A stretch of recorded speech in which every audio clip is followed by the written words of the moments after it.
This is Atomic Shinobi, and today I'm going to narrate what if Naruto was saved by a merchant with a hidden legacy. If you enjoyed this video, please like, share, and subscribe to this channel. Long wasting no more time, let's start the story. Konohagakure had a rainy day, and the downpour was exceptionally heavy for the normally sunny village. A young man pushes a vendor cart with a tarp over it to keep his clothes dry as he strolls through the deserted village streets. Even without the rain, the man would be noticeable because he was wearing steampunk clothing, complete with flasks and glass vials fastened to his belt. People might mistake him for a pirate based on his appearance, but he was here solely for work. The young man is on his way to the administrative office of the academy when he notices a strange sight. A little blond boy with whisker marks on both cheeks was in an alley, desperately trying to stay dry. A part of him told him to ignore the boy and keep going, but he simply didn't have the heart, even though it was very tempting. He smiles broadly as he approaches the boy and asks, "Hello, little guy. What's a child like you doing out here in the rain?" The youngster cowers into a corner, flinching at the attention. "Whatever your problem is, I didn't do anything, okay? Just leave me alone. Why are adults here so mean to me?" he asks. The young man was perplexed. Why would this child be so terrified of the adults present? His curiosity was winning out, even though this was turning out to be incredibly complex and far beyond the reason he had come here. "Calm down, kid. Do you think I'm a Konoha resident? Come on, I'm brown for Kami's sake," the young boy said, examining the young man more closely. He had dark hair, cocoa brown skin, and a diamond-shaped face. He wore a dark brown frock coat, crimson pants, brown boots, a white shirt with a side button, and a top hat with goggles. The young man seemed different from the other adults to the young boy, who had never seen anyone like him. Naruto says, "Okay. My name is Naruto. What's yours?" The young man sees only sadness, loneliness, and most importantly, bewilderment when he looks into his azure eyes. If one were to infer the boy's fear of adults, it would appear that he had no one in his life, and the people here did not treat him well, but why? The young blonde puffs his cheeks in exasperation as Kyudo says, "My name is Kyudo-ji, it's nice to meet you, Naruto. Did you know your name means fish cake?" Kyudo can't help but laugh. "Well, you have to admit it's funny." "Yeah, all the kids in the orphanage used to make fun of me for it." Naruto argues, "It is not. Naruto is a cool name. It can also mean Maelstrom, ya no." Kyudo was beginning to take a liking to this child. "You do have a point there. Well, young Maelstrom, I'm on my way to the academy to talk to the Hokage himself, and I can't, in all good conscience, leave you out here to get pneumonia. How's about you follow me to the tower and tell me a bit about yourself?" suggests Kyudo. The fact that someone genuinely seems to care about Naruto makes him very happy. Since he had been expelled from the orphanage for the past 2 weeks, he would also get to see his Gigi. He was unsure of when he would return because the Sandaime had gone to renew the peace treaty between Konoha and Kusa, but he had wanted to see the Hokage as soon as it happened. Kyudo gives the boy a close look as Naruto's stomach growls. It broke his heart to see how he appeared to have gone weeks without eating or taking a shower. His belt was unclipped and he said, "Here, drink this, it's really yummy." Naruto examines the flask of red liquid with suspicion. Could he trust this guy? The blonde shrugs, uncorks the bottle, chugs the mixture, and is amazed by how delicious it was. His stomach is urging him to comply. In addition to tasting like berries, it was oddly satisfying and gave him a lot more energy. At the same time, he felt as though he had taken a soldier pill. Not that he knew what those were, and consumed an entire course meal in liquid form. Naruto exclaims, "Whoa, that was awesome. Whatever it was, I'll put in a good word for you with Gigi." He is relieved to see the elderly man. He would undoubtedly assist Naruto in returning to the orphanage, since only the girl with the bunny hair seemed to care about him in the entire orphanage. He was certain that Tenten was concerned about him. When they forgot to feed him or ran out of food right before his turn, she would share her food with him. She had fairly good aim with those paper kunai and shuriken, and she would play ninja with him. Naruto shared as much of himself as he could with Kyudo as they walked to the academy. He told him about his life so far and how he seemed to be ignored or derided by everyone for some reason. "I understand your dream, Nordo-kun. Everyone wants to be acknowledged for something, just make sure that it's for a good reason." He explained that he never let it affect him and that he would show them that he was going to be Hokage so that everyone would recognize him. "It sounds like the people here are hiding something about you. Something that makes them afraid of you. See, fear turns to anger and anger turns to hatred. I think they're in the anger stage, but it doesn't take much for it to progress." Naruto's head cocks to the side in a cute way, and a question mark appears on top of it. "Okay, Naruto, what are you afraid of?" Kyudo asks, sighing and reminding himself that he is speaking to a child. Gee, Ghosts! Exclaims Naruto, who practically trembles at the thought. Kyudo couldn't help but giggle. Hey, it's not funny, man. You can't touch a ghost, but it can make things float in air and throw them at you. They can hurt you, but you can't hurt them. How scary is that? Haha, alright Naruto-kun, I get it. Anyway, you fear ghosts. If you ever met one and it scared you, you might find yourself getting angry at it for scaring you. What did you do to it to make it scare you? Is it just a jerk, or is there a reason? That anger could lead to you hating all ghosts, even the possibly good ones. Kyudo clarifies and observes the light bulb in Naruto's head. With a sincere smile, Naruto exclaims, "Ooh, I get it now. Gee, you sure are smart Kyudo.ni.san." He had never spoken for so long with an adult other than his Gigi before. When Kyudo saw the honorific, he became somewhat alarmed. Was the child growing fond of him? He couldn't afford to have a child accompany him. He was only here to sell his potions and leave. When the two arrive at the academy, they approach the receptionist at her desk and say, "Welcome to the Hokage Tower. My name is Kikyo, how may I?" "Naruto, why are you here? You didn't prank this guy, did you?" Kyudo looks at Naruto and raises an eyebrow. "Calm down, Kikyo. Chan. This guy is cool. He found me in an alley trying to keep dry," Naruto says, stroking the back of his head. Kikyo can speculate as to why, but she asks, "What do you mean he found you in an alley? Why weren't you at the orphanage?" Working for the Hokage required you to be either apathetic toward Naruto or, ideally, kind to him. Being one of the few, Kikyo granted the Yondaime's final wish and viewed the boy as a hero, albeit a cunning one. She decided to always make him feel welcome after realizing what a depressed and lonely little boy he was. Both Kyudo and Kikyo are shocked when Naruto nervously utters, "I was kinda kicked out of the orphanage 2 weeks ago. How could the boy have made it this long on the streets?" Kikyo was horrified by her fellow villagers. Would a mob lynch her next? The boy's determination to live impressed Kyudo. If left alone, the majority of children his age would not survive.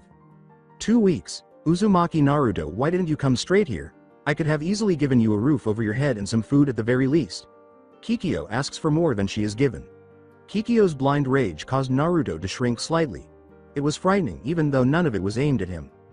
"Well, I didn't want to bother you and Gigi was out of the village. I didn't know what to do, so I waited until he came back, but it took so long I got tired of waiting and decided to take care of myself. It wasn't so bad really. The Ichirakus gave me a few bowls free ramen for a while now." Naruto responds. At least the boy wasn't starved, but Kikyo was still upset. Since he had only witnessed this type of treatment for a select few groups of people during his travels, Kyudo was beginning to grow suspicious. He never met any of them directly, but it was easy to identify war criminals, traitors, and Jinchuriki. Kikyo says with a warm smile, "Naruto, you don't have to suffer like that alone. You can come to me, if Hokage Sama isn't available. What kind of person would I be if I just ignored your existence? You're Uzumaki Naruto, the future Hokage after all." Naruto wanted to say that she would be like every other adult in the village, but listening to her believe in him made him smile. "Okay Kikyo. Chan. Is Gigi in his office? I kind of need to talk to him and Kyudo.ni.san has business to discuss with him." Naruto responds. Kikyo says, "Oh, I almost forgot about you, Kyudo.san. Please forgive me." Kyudo dismisses her worries with a wave. His name appears on the list of visitors to see the Hokage, so she flips through a book and says, "Ah, here you are. Yes Hokage. Sama is expecting you. Naruto, I suggest you be on your best behavior in front of our guest." To her annoyance, Naruto simply waves her away, and the two enter the Hokage's office. The intricate display of Fuinjutsu impresses Kyudo. It would appear to those who are not skilled in the art form that the Hokage was displaying his grandson's creation on the wall. The Sandame sighs and says, "Ah Kyudo.san, I've been, Naruto.kun. What are you doing here? I hope you haven't caused our guest any trouble." Sending him documents prohibiting Naruto from their store wouldn't be acceptable for another merchant. Since the boy couldn't seem to shop on his own, the Sandame wouldn't know how to keep him fed if it weren't for the orphanage. "You would be ashamed of your village Minato.kun." Naruto snarls. "Why does everyone ask that? Kyudo.ni.san is too cool for me to prank." Both adults chuckle. Naruto answers the horrified old man's other questions, including why he appeared so malnourished, why his clothes were only rags, and why he hadn't informed him sooner about his abuse, after they have stopped laughing. Naruto also explains how he was expelled from the orphanage 2 weeks ago. The Sandame was furious by the time Naruto finished his explanation. He had sent money for Naruto as well as the other children and had entrusted the blonde to the orphanage. Not to mention the weekly letters and money his student Jiraiya would send, but based on the boy's neglect, Neither was ever given to him. Damn those counselors. Perhaps he ought to have allowed the Toad Sage to take the boy after all. I see. Well, Naruto, it's safe to say that you won't be returning to the orphanage. Until I deem you mature enough to live on your own, you will be staying at my manor. We will discuss this in greater detail later. For now, I have a meeting with Kyudo-san here concerning some business. The Sandame responds, directing the young blonde to depart. As the future Hokage, Naruto sulks at the prospect of having to depart. After all, he needed to learn how to do business with people. Naruto begs, even using the puppy eye no jutsu to seal the deal. Ah, come on Gigi, can't I stay and watch? I promise not to bug you guys, I just want to watch Kyudo.ni.san at work. He gave me this bottle of red stuff that tasted awesome. Frankly, it's better than the food the orphanage used to give me. With a sigh, the Sandame turns to Kyudo for assistance. The Sandame considers it and determines that one of the abandoned training grounds would be a suitable location to view the young man's wares. The young man simply shrugs and says, I say, what the hell? Do you have a private site we can go to? I doubt my cart will fit in here. Ground 9 for training. The three arrived at an unutilized training area that had the typical training posts and forests that were characteristic of Konoha. Although it was evident the boy was unaware of it, Kyudo saw the glares directed at Naruto along the way and essentially confirmed his suspicion. It seemed like a cruel thing to do to a child, even if the Sandame was waiting until he was older. Naruto and the Sandame sit down on a stump. After his audience has arrived and the rain has finally stopped, Kyudo removes the tarp to reveal a variety of flasks of varying sizes that contain a wide range of colored liquids. No offense Kyudo-san, but potions are as old as I am and incredibly outdated. I'm afraid I'm just not interested in investing in a potion shop here in Konoha, the Sandame says, recognizing the young man's product right away. Although most people are unaware of it, the Hokage had to give his approval before any prospective merchant could open shop in Konoha. With that, Kyudo takes out a knife and makes a deep cut on his arm. He then takes out a vial and pours its contents onto his arm, and they watch as the wound starts to heal. Haha, I figured you might feel that way, but allow me to show you the difference between my potions and the potions of old. The majority of potions claimed to heal wounds, but they were all more like placebos, which piqued the Sandame's interest. He had never seen one genuinely heal a wound before. I see I have your attention now. The thing that makes my potions so vastly different is that everything down to the way they are made is done with chakra. I bathe my plants in chakra. I extract using chakra. Even the flames are made by chakra. By applying certain types and levels of chakra, I am able to make potions that range from healing to augmentation. The potion I gave young Naruto is made to boost one's chakra reserves to 45% while also giving them the nutritions they need to perform at their best. I call it Suikushin. Kyudo continues. Potion style EH. What are the side effects to both the potion you gave Naruto and the one you just used? Was essentially an upgraded liquid food pill. The healing potion numbs up the area it's applied to, but not to where a shinobi couldn't still use it. It's also unsafe to drink the stuff. For the nourishing potion, the only side effect occurs when you drink more than 4 a day, and they are unpleasant to say the least. Kyudo is startled by the idea. I see. Well, this has been rather impressive, but do you have a more practical potions? As in a more weaponized one? The Sandame inquires. I certainly do. I wouldn't waste your time with just healing elixir. Kyudo responds. He reaches into the pockets of his coat and takes out 2 glass orb flasks, one light yellow and the other deep crimson. He uncorks both and splatters the liquid on 2 posts, shocking the Sandame when one catches fire and the other becomes electrified. Kyudo laughs at Naruto's expression of wonder, which makes him think of the time he discovered his style by chance. Well, I'm sold. Before you open up shop, I just need you to hold a demonstration in front of the Shinobi Council and take on an apprentice. The Sandame clarifies. The consequences of having a store in Konohagakure that sold Kaden and Raiden Jutsu in a goddamn bottle were already apparent to him. Just the element of surprise could increase survival rates. I see no problem with that. I would just need a few weeks to get. Wait, why'd I need an apprentice? Asks Kyudo. Because the Suikushin was so hard to understand, let alone master. He never gave the idea of hiring an apprentice much thought. To begin with the fundamentals, one needed a thorough understanding of botany, fuinjutsu, chemistry, and excellent chakra control. As you progressed to more complex potions, such as the Ano, Blaze, potion, the difficulty level only got harder. Well, it's standard procedure for most if not all merchants to take on an apprentice to help the business. Now I may not know all the details about your style, but I can guess that it requires specific plants from specific locations, which means you'll be traveling a lot. An apprentice can ensure your orders are still being made while you're away. The Sandame clarifies. The professor had some valid points. so Kyudo had to give it to him. Even though he had no plans to hire an apprentice, it might not be a bad idea.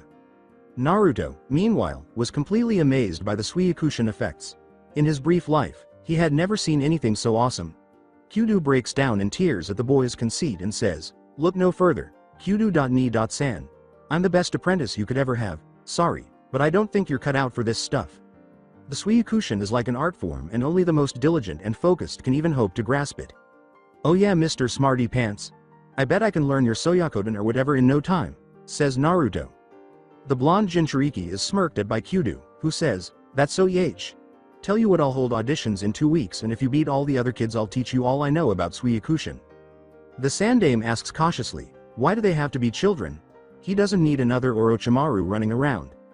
"The same reason you train children as young as 8 to be shinobi. Children are easier to teach than adults.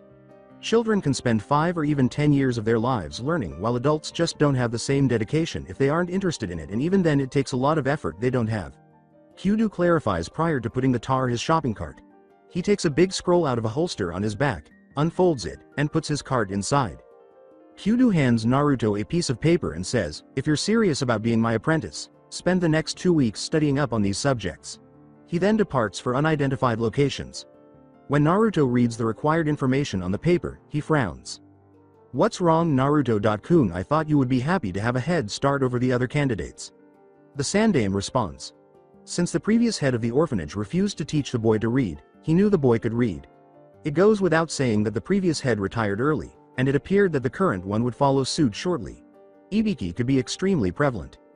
"I'm not allowed in the library. The lady never lets me in and throws book at me, calling me a demon brat." Naruto grumbles. The Sandame gives Naruto a frightened look and smiles at him. "Maybe I'll let Anko-chan have this one. I hear the librarian has a terrifying fear of snakes." It brought to mind a darker moment when he was about to pull a practical joke. The Sandame reassures his surrogate grandson, "Don't worry, Naruto-kun. Yoi won't have any problems after today.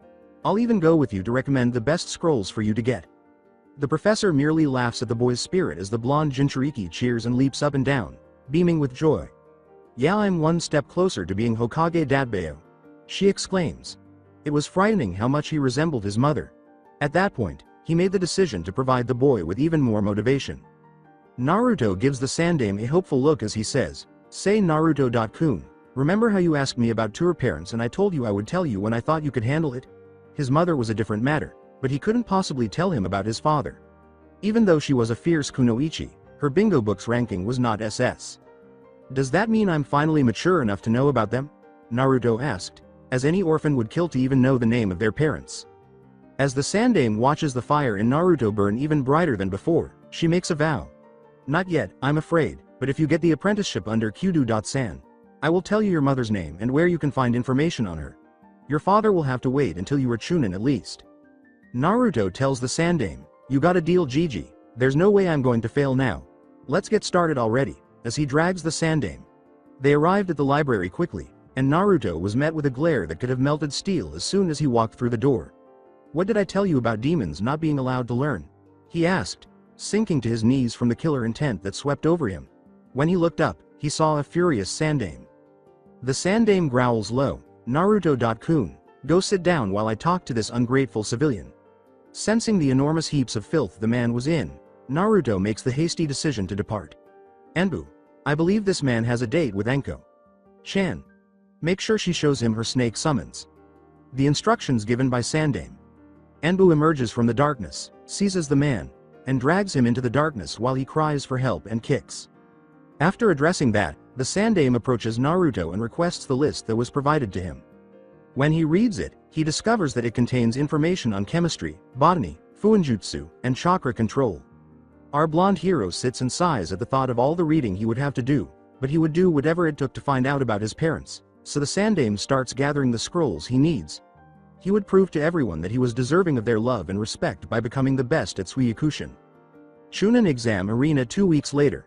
On a bright and sunny day in Konohagakure, the notorious Shinobi Council and the advisors of the Hokage sat in the arena, gazing down at a purported merchant who had a special product. They all anticipated the typical merchant attempting to launch a business, nothing exceptional. They discovered that the arena was the venue for the demonstration, but it was preferable to holding it in the dreary council chambers. While waiting for the show to begin, the Sandaime and young Naruto sat in the cage booth. Naruto has come a long way in the 2 weeks since he started his journey to Suiyakushin. Since he was already interested in botany, he found the scrolls entertaining and learned about the Konoha local plants. The chemistry scrolls were the most difficult thing he had ever read, and he knew that before he could learn anything, he would need some real-world examples. His greatest strength was in Fuinjutsu. He could understand the material and was practicing his calligraphy, but he was far from creating his own seals. Kyudo lists every item he would require. A clone of himself, some medium-sized scrolls, and a few flasks full of chemicals. This demonstrated to the audience that he was no typical merchant and that he was either a shinobi himself or had been trained by one. The man's dark skin, characteristic of those from Lightning Country, made Hiyashi tired of him. Holding the tiger hand seal, Kyudo immediately has his clone open the scroll and shoots a stream of flames at the clone. A kanji for fire appears in the center of the scroll as the flames are drawn inside. Following that, the man with the dark skin performs a series of hand seals, including Suiyakushin, Shuorin, Potion style, Extraction. His hands, both outstretched, are blazing with chakra, which spirals counterclockwise and extracts the contents of the scroll. However, rather than fire, a red liquid emerges and drifts in Kyudo's direction. When he gets close enough, he spins the liquid around with his chakra like a spinning drill, clearing it of impurities as black liquid shoots out of it. He directs his chakra into the flasks and causes the chemicals within to rise once the liquid is pure. After mixing them with the red liquid, he pours the new mixture into a sterile flask. Kyudo puts a cork on the flask and throws it at the massive oak tree. The tree is completely consumed by an explosive fire upon impact, which turns it to ash in a matter of seconds. The display in front of the audience leaves them stunned. "I thought Hokage-sama said he was a potion brewer? What in the world was that? I didn't know potions could be used like that. What is the Suiyakushin he spoke of?" The Sandaime could only whistle as Naruto became even more determined to learn Suiyakushin. The dark-skinned man bows, and the mutterings start loudly as discussions take place. Inoichi and Shikaku even made the decision to send their children to try to get an apprenticeship with Kyudo after the council unanimously agreed to let him sell his potions in Konoha. Before Kyudo seals all of his gear and departs via Shunshin, body flicker, he says, "Thank you esteemed members of the Shinobi Council for allowing me to set up shop here in Konohagakure. I swear to bring even more prosperity to this great village and strive to help the shinobi, who risk their lives, a fighting chance at survival with my potions." Soon, word spread among the pubs that Chunin and higher shinobi frequented about Kyudo's elemental potions. The rumors of the enigmatic potion vendors were met with skepticism by many. How, after all, could someone contain lightning or fire? Still, the dark-skinned man was unfazed by the whole "believe it when I see it" mentality. Rather than simply purchasing an empty building, Kyudo made the decision to start from scratch and construct a building on an empty lot. This was primarily due to the fact that he required a specific amount of room and a particular area with rich soil in order to plant the seeds he had been gathering from all over the world. The Sandaime gave Kyudo complete access to Konoha's own greenhouse at a reasonable rental cost in order to guarantee the best products for his shinobi. The dark-skinned man had until then to find his apprentice because he had barely enough money to start setting up shop and cover his rent for the next 3 months. The Sandaime let him use the academy after classes ended because he didn't have a place to hold auditions. Thus, our blonde hero is present at the academy along with Shikamaru, Ino, and even Tenten, as well as a number of other civilian kids. Naruto told his only friend everything about Kyudo's demonstration and encouraged her to accompany him to the audition. He wanted her there to partake in the experience, despite the fact that it meant more competition. The dark-skinned man was pleased despite being taken aback by the turnout. Many people must be curious about the rumors, and curiosity was beneficial to business. Starting out, Kyudo draws a ceiling array on, "Good afternoon, my name is Kyudo and you all will be competing for the chance to be my apprentice, as I'm sure you all know. What you don't know is Suiyakushin is derived from 4 aspects. The main aspect is Fuinjutsu, or the art of sealing. It is a type of jutsu that seals objects, living beings, chakra and a variety of other things into another object. It is through this that Suiyakushin is made possible." Kyudo continues. He asks the candidates to identify which seal it was after completing his sealing array. While Naruto and Tenten raise their hands, the majority of them gaze in confusion at the strange scrawl. "You, the panda-looking girl, what is the name of this seal?" asks Kyudo. The dark-skinned man was impressed that she even knew that. Tenten sighs in frustration at yet another person making fun of her hair, but she responds, "That is a storage seal, Kyudo. Sensei." It is true that the storage seal was among the most basic. Children of her age shouldn't be aware of it. Additionally, he saw that Naruto was also familiar with the seal. Perhaps this would be more enjoyable than he had anticipated. As he writes a bubble chart for Suiyakushin on the board, Kyudo explains, "It looks like we have some fans of Fuinjutsu here. The more you know about it, the better you'll be at Suiyakushin.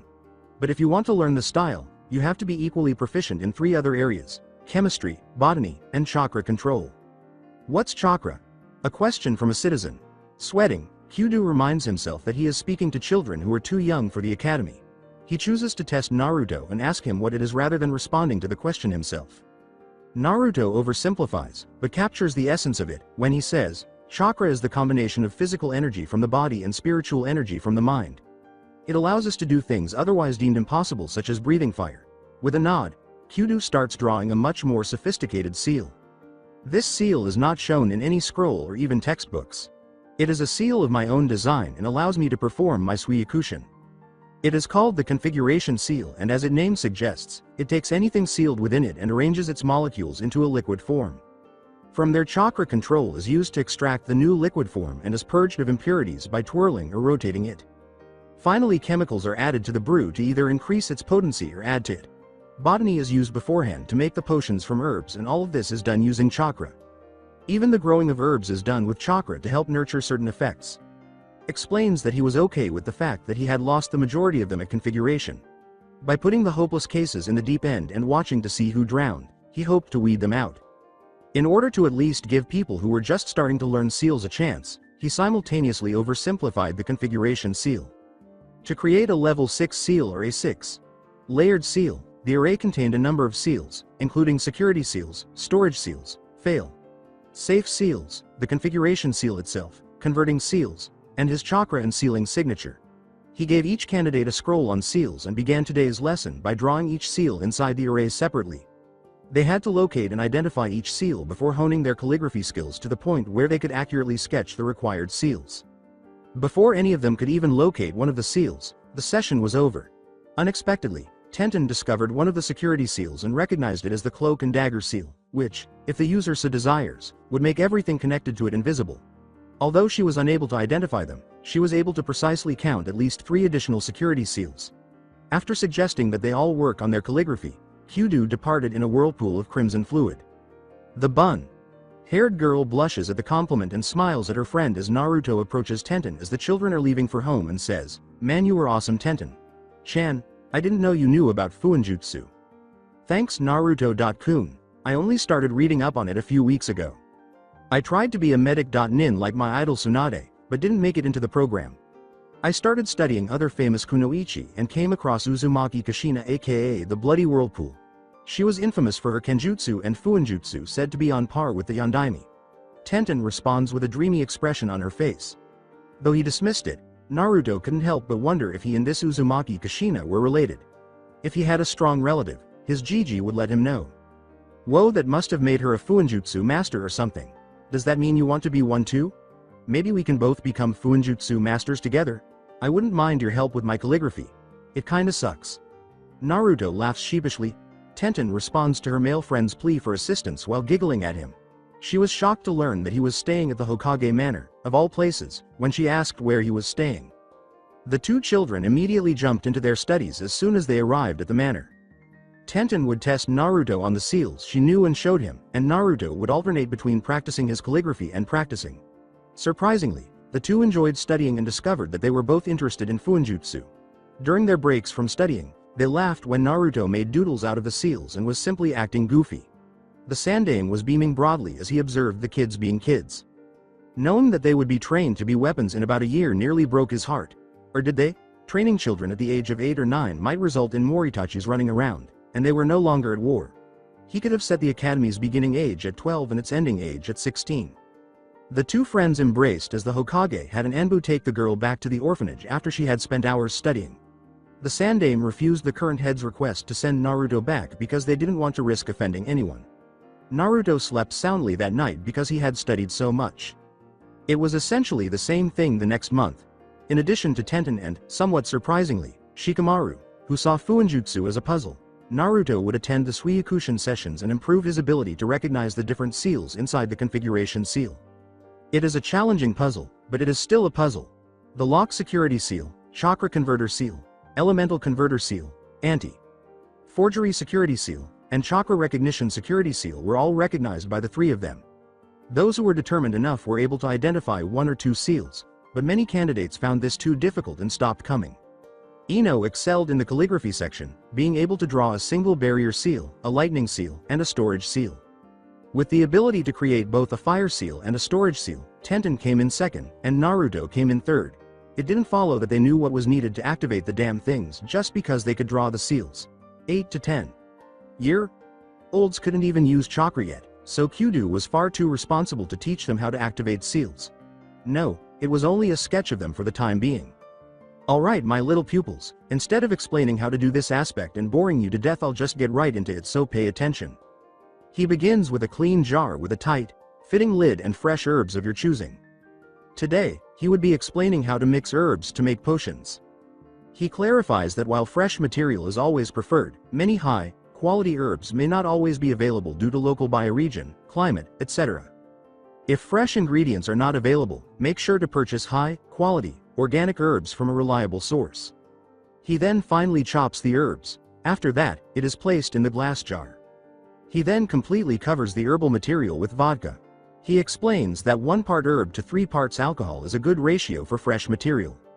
He then covers it with a tight, fitting lid, making sure to sandwich a plastic bag between the jar and the lid.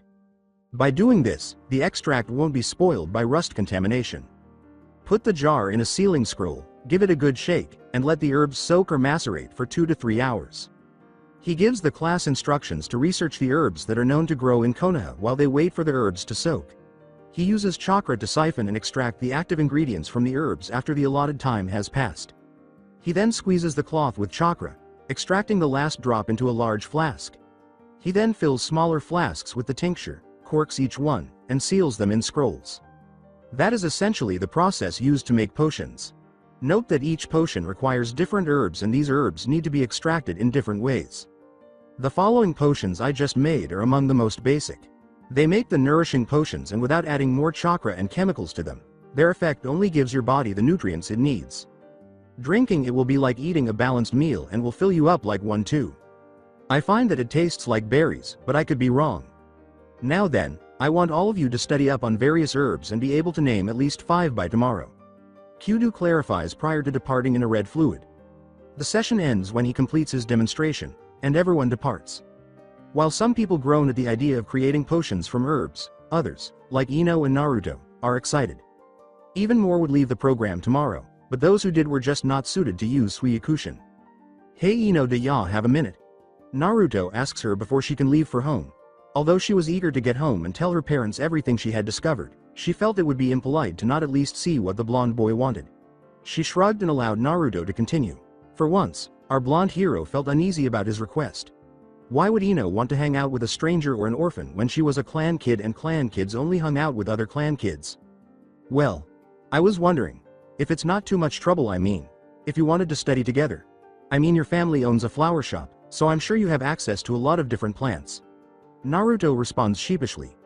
Ino considered the suggestion for a moment. She had no real reason to disagree, and perhaps having a companion would help her concentrate. Her shrug indicates that she agrees, and Naruto is ecstatic. The blonde girl rushes to her father when they arrive at Ino's house and embraces him, saying, "I had so much fun today, San. I have the best calligraphy among the candidates and we're focusing on botany now." Inoichi beams proudly at his little girl. The waves of jealousy in Naruto's heart are uncontrollable. How he longed for a proud father to gaze upon him. "Oh, I almost forgot, a friend of mine wanted to study with me too, San. His name is Naruto." Ino responds. Inoichi no longer has a smile on his face.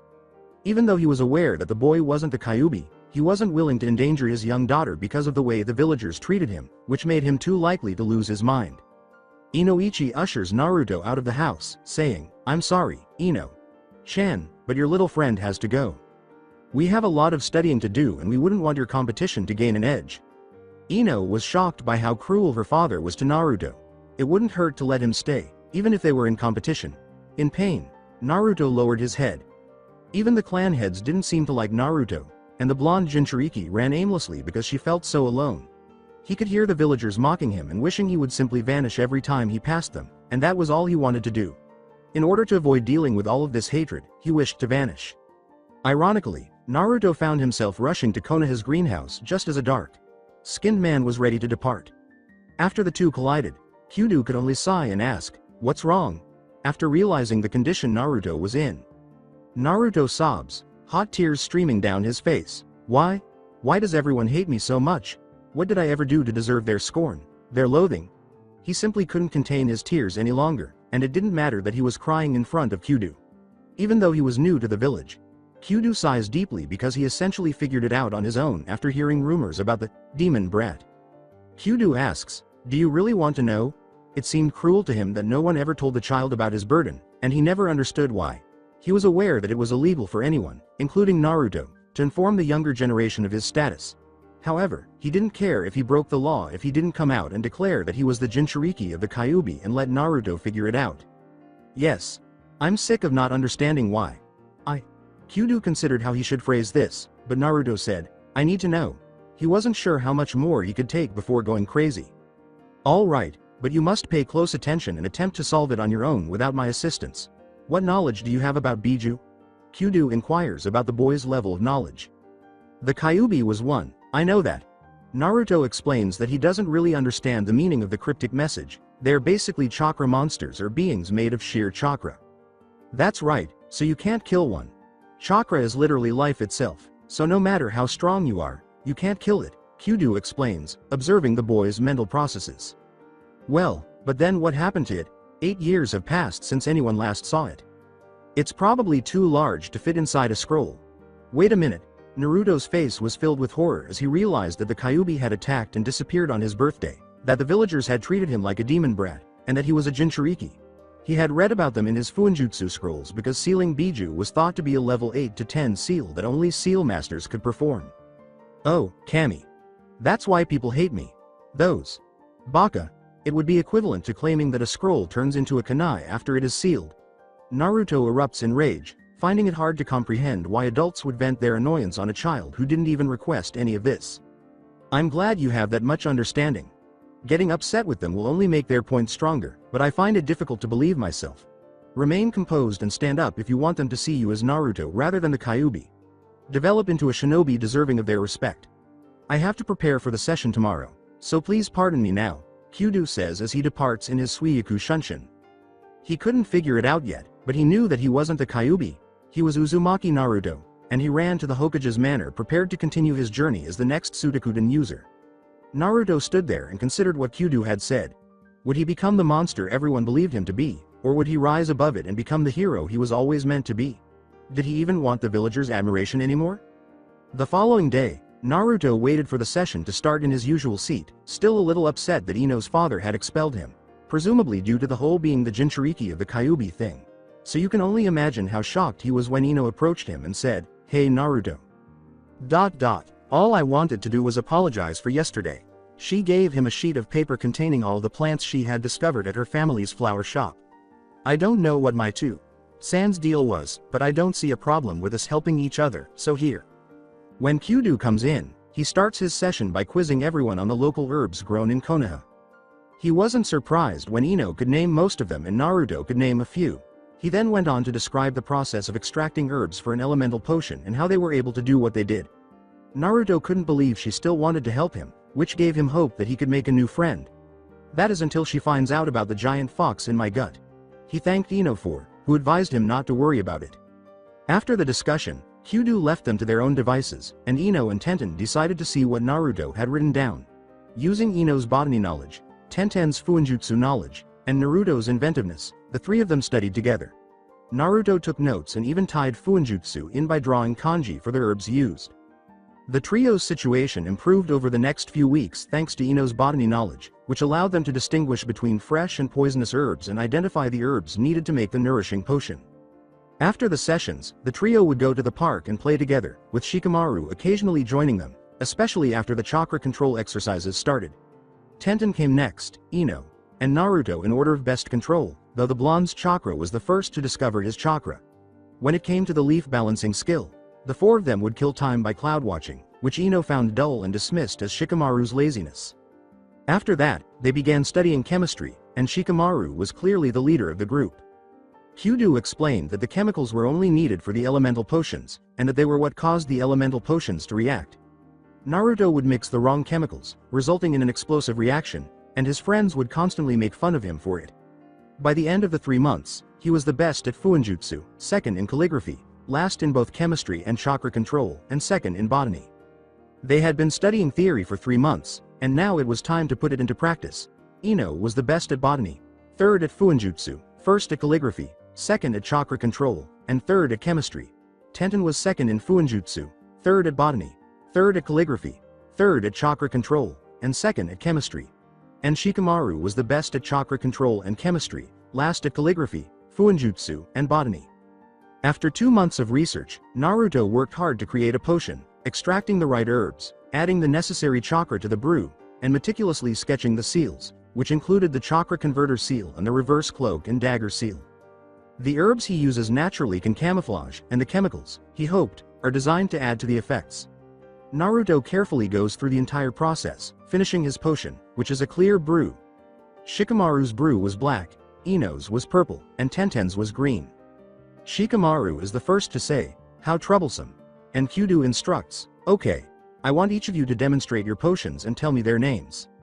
The Cage Shuakai, Shadow Rally, is the name of my potion, and when I throw it to the ground, it breaks and a new shadow appears where the bottle broke.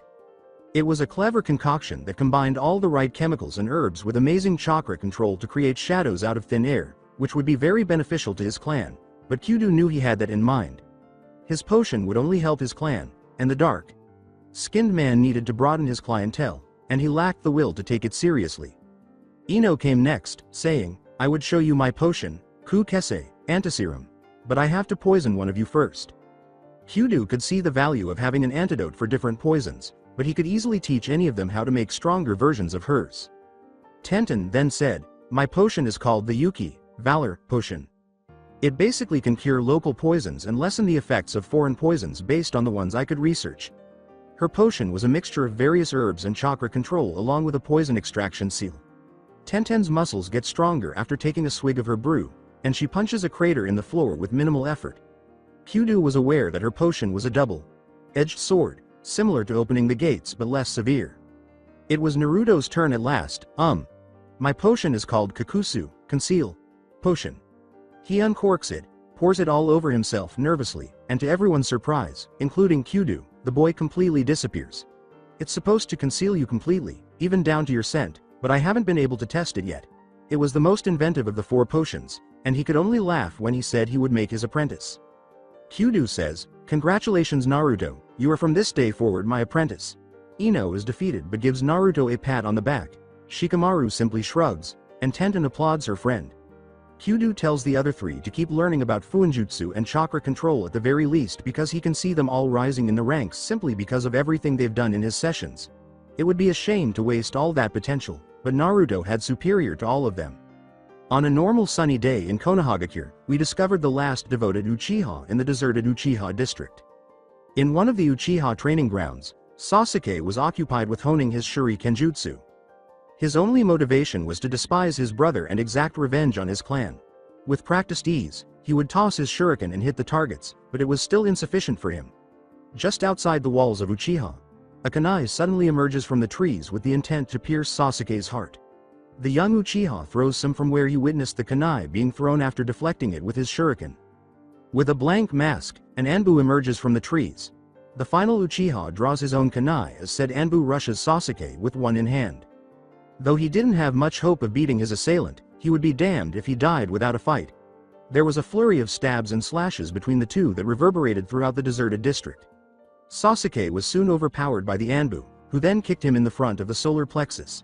He loses his breath and drops his kunai as a result of the impact. The Anbu slams the Uchiha with a barrage of side and front kicks until the boy is barely able to stand. Before he faints from the agony, the Uchiha asks, "Who are you?" He is picked up by the Anbu, who then transports him to his house before disappearing in a cloud of pink smoke. After 2 months, Naruto had been going through his own hell. As it turns out, Kyudo was a true slave driver who held his apprentice to a high standard. Naruto had been his apprentice for 2 months, and since then, training had been constant. His first lesson was to never discuss Kyudo's training, and the daily struggles he endured were sufficient grounds for him to do so. Every time they brought it up, he would only tell Ino and the others that it was child abuse and cry anime tears. Despite the fact that they were no longer in competition, the four of them maintained their close friendship. Though he couldn't really blame her, Tenten lost her mind when Naruto revealed his mother's identity. His response was the same. 2 months ago, in the past, on his way to the Hokage's office, Naruto waved to Kikyo. She had grown accustomed to the boy's rather impolite behavior toward the village leader and didn't even try to stop him. She was aware that the Hokage would correct him if he so desired.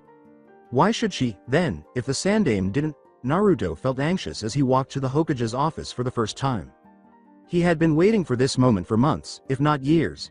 At last he would learn about his mother, or at least his parents. In an attempt to be as courteous as possible, he knocked on the door. After hearing what sounded like something poofing, he was instructed to come in. He shook his head and went into the office, which was as tidy and well kept as ever. He wasn't shocked to see the old Kage smoking his pipe and the paperwork piled high and largely completed. "Ah, Naruto-kun, I heard you made apprentice. I'm so proud of you and can't say I'm surprised.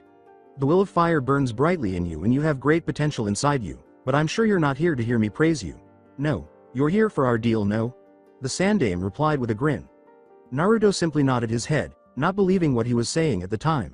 This was it. At last, he would have a name to use.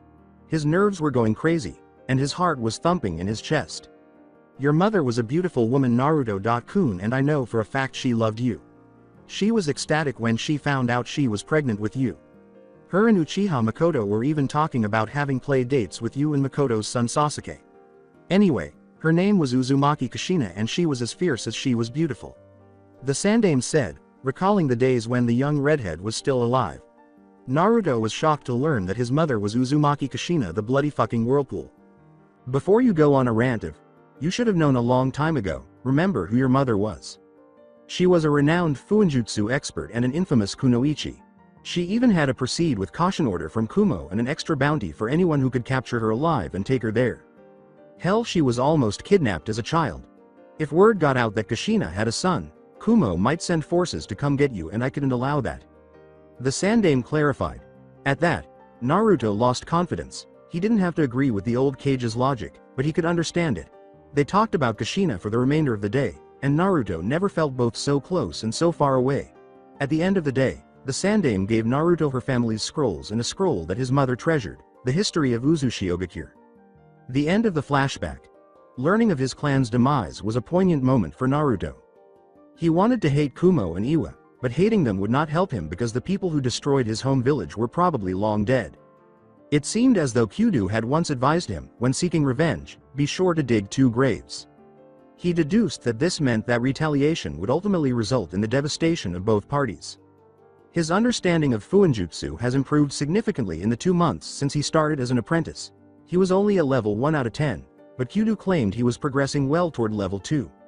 Given that the Yondaime and Kushina were level 10s and the renowned Jiraiya was a level 8 on the verge of 9, the dark-skinned man himself was an impressive level 6 on the verge of 7. Our blonde hero is found in a dense forest, keeping his senses sharp and scanning his surroundings. It was Naruto's responsibility to locate Kyudo in the forest by using the chakra signature he left behind. A tracking seal was sketched on a scroll he held out, and it indicated his proximity whenever it glowed. The seal suddenly becomes very bright, and the blonde Jinchuriki is hit by a barrage of kunai in a split second. He takes out a storage scroll, unravels it, and applies chakra to it while thinking quickly. Naruto pockets it in another storage seal on his pants, and the scroll closes itself, sealing the hail of kunai inside. His first lesson from Kyudo was how to sew storage seals onto his clothing. Kaden. Sutorimu, fire release. Stream. A jet of flames shoots from the tops of the trees in Naruto's direction. He leaps to avoid the flames and throws a kunai in the direction of the flames. As the flames extinguish, a figure emerges from the trees and undergoes a series of hand seals. Doden. Doryuheki, earth release. Earth. Style wall. The blonde is launched into the air by a wall with owl sculptures sticking out from beneath Naruto's feet. The figure, who is essentially a sitting duck, performs a number of additional hand seals, including Suikushin, Sekka, potion release, mineralization. The figure takes out a bottle of tannish liquid, adds his chakra to it, and throws it at Naruto. Naruto becomes a living statue as the contents spill all over him. The figure, who is now obviously Kyudo, approaches Naruto's statue and gives him another potion. Naruto transforms back into flesh and bone, though the effects take time. Naruto was too accustomed to this kind of treatment to ask, "Now what did we learn?" The unfortunate thing was that this paled in comparison to what the dark-skinned man usually regarded as training. Naruto had countless nightmares as a result of that kind of training. Naruto says that you're a sadist. He gets a bop on the head for his shrewd response. Although Kyudo didn't like torturing Naruto, it was necessary. Furthermore, he didn't force him to do anything that he wouldn't do himself. After finishing the day's training, Kyudo and Naruto spent the remainder of the morning gathering herbs so they could begin creating more potions. Since he opened, business had been a little slow, but he anticipated that. After Naruto began the academy in a year, business would undoubtedly flourish, so Kyudo needed to make sure Naruto was capable. After 2 months of being his apprentice, the blonde's chakra control had advanced to the point where he could use only chakra to balance rocks on his fingers for at least an hour. Since he could only fight for 10 seconds on vertical surfaces, his tree climbing training was steady but slow. Given that he was only 7 years old and his chakra was still growing, he had to give him some leeway. Unbeknownst to him, he would have 5 years to train our young hero. He simply needed more time. Sasuke, meanwhile, was tense, but that was typical of our young Uchiha. The enigmatic Anbu has been coming back at random and kicking his ass like no tomorrow ever since that day 2 months ago. When he least expected it, the Anbu would strike, regardless of what he did, where he was, or to whom he reported it. He would occasionally go days without being attacked, and other times an attack would occur right before he relaxed his defenses. The Hokage's Anbu, who was positioned to keep an eye on the boy, only encouraged the Anbu to use more inventive tactics in her attack. Occasionally, it would involve putting a note indicating that his food was poisoned. It was annoying when he was attacked in the restroom or right before the Anbu changed shifts. When he realized his assailant was a woman, he ruled out the possibility that Itachi was coming to kill him. After a particularly nasty ass whooping, he found out that the Anbu merely remarked, "You're getting better at this." As promised, Sasuke's condition was rapidly improving. The young Uchiha, who had to be on guard all the time, saw the random attacks as extra practice because he would get slightly better at defending himself each time he battled her. His senses were on high alert as the Anbu station that was supposed to watch him left for the day, so today was no different from any other day. He knew he was being attacked in the blink of an eye when he saw the telltale sign of a kunai flying at him. He could yell for the Anbu, but his assailant would just disappear, leading the Anbu to assume he is a crying shinobi and become a bit more careless with their responsibilities. Sasuke grabs the kunai by the ring, spins it around on his finger, and hurls it at his assailant, who simply uses a mallet to beat it away. She also used a fucking mallet, of all things, and did it effectively. The two start a dance of mallet and kunai as Sasuke draws out a kunai and rushes the Anbu. The Uchiha countered or avoided each stab and slash with the dexterity of a predator. The Anbu spins around and uses her mallet to strike Sasuke in the side, sending him flying across the floor before he straightens up just in time to avoid being crushed beneath it. Where the Uchiha once stood, a crater is left behind by the impact's force. With careful aim, Sasuke fired multiple bolts from the crossbow he was carrying. Sasuke is able to get behind the Anbu in a matter of seconds after she blocks the bolts with her enormous mallet. He utters the words, "Kaden. Gukakyu no Jutsu, fire release. Great fireball technique." A large fireball emerges from his mouth, engulfing the Anbu and creating a crater in the earth. All that the Uchiha sees when the smoke subsides are ashes. "I was almost barbecued there. Good thing I know the Kawarimi, right?" he says with a victorious smile, and she gives him a roundhouse kick to the face. After falling to the ground, the Uchiha gets back up and cleans his face of the blood. The Anbu simply waits for him to engage as Sasuke charges at him. He dashes past her and into the forest, surprising her. Sasuke stops running and hurls multiple shuriken at the Anbu as she stalks her victim into the forest. Feeling a little let down by the boy, she sidesteps the poorly thrown shuriken with ease until she feels ninja wires encircle her around a tree. Sasuke undergoes a sequence of hand seals while wearing a single wire attached to his teeth. Sasuke roars, "Kaden. Ryuka no Jutsu, fire release. Dragon fire technique," and then lets loose a flame that heads straight for the Anbu along the wire. As her body starts to melt and turn to ash, the Uchiha watches in morbid fascination as the flames consume her. The young Uchiha's exhaustion was so great that he used 2 C-rank ninjutsu for his age. From behind him, the Anbu says, "Not bad, Uchiha." A kunai pierces Sasuke's stomach, causing him to scream in agony before he can even react. A single Tomo Sharingan appears in both of his eyes just before he faints, and for a split second, it seemed as though the world became clearer before darkness overcame him. Just as another Anbu finds the fallen Uchiha and takes him to the hospital, the Anbu wraps his wounds and departs in pink smoke. 5 minutes was all that was needed for the fight. Tenten was carrying Naruto to the Hokage Manor in the meantime. Deep in the forest, Tenten had been honing her shuriken jutsu when she discovered Naruto barely able to stand. If her friend, who had a lot of stamina, could hardly walk at the end of their training, she was starting to believe that she had gotten away with not being Kyudo's apprentice. She did, however, have someone to assist her in her training. Naruto cries anime tears and Tenten simply perspires when someone says, "Say Naruto-kun, I know you're not allowed to talk about your training. I was wondering, could you help me with my own training? I mean, all I practice are shuriken jutsu and fuinjutsu and the academy starts in a few weeks. I'll need some kind of edge if I want to make top kunoichi and be closer to my dream of being a famous kunoichi like your Ka-san."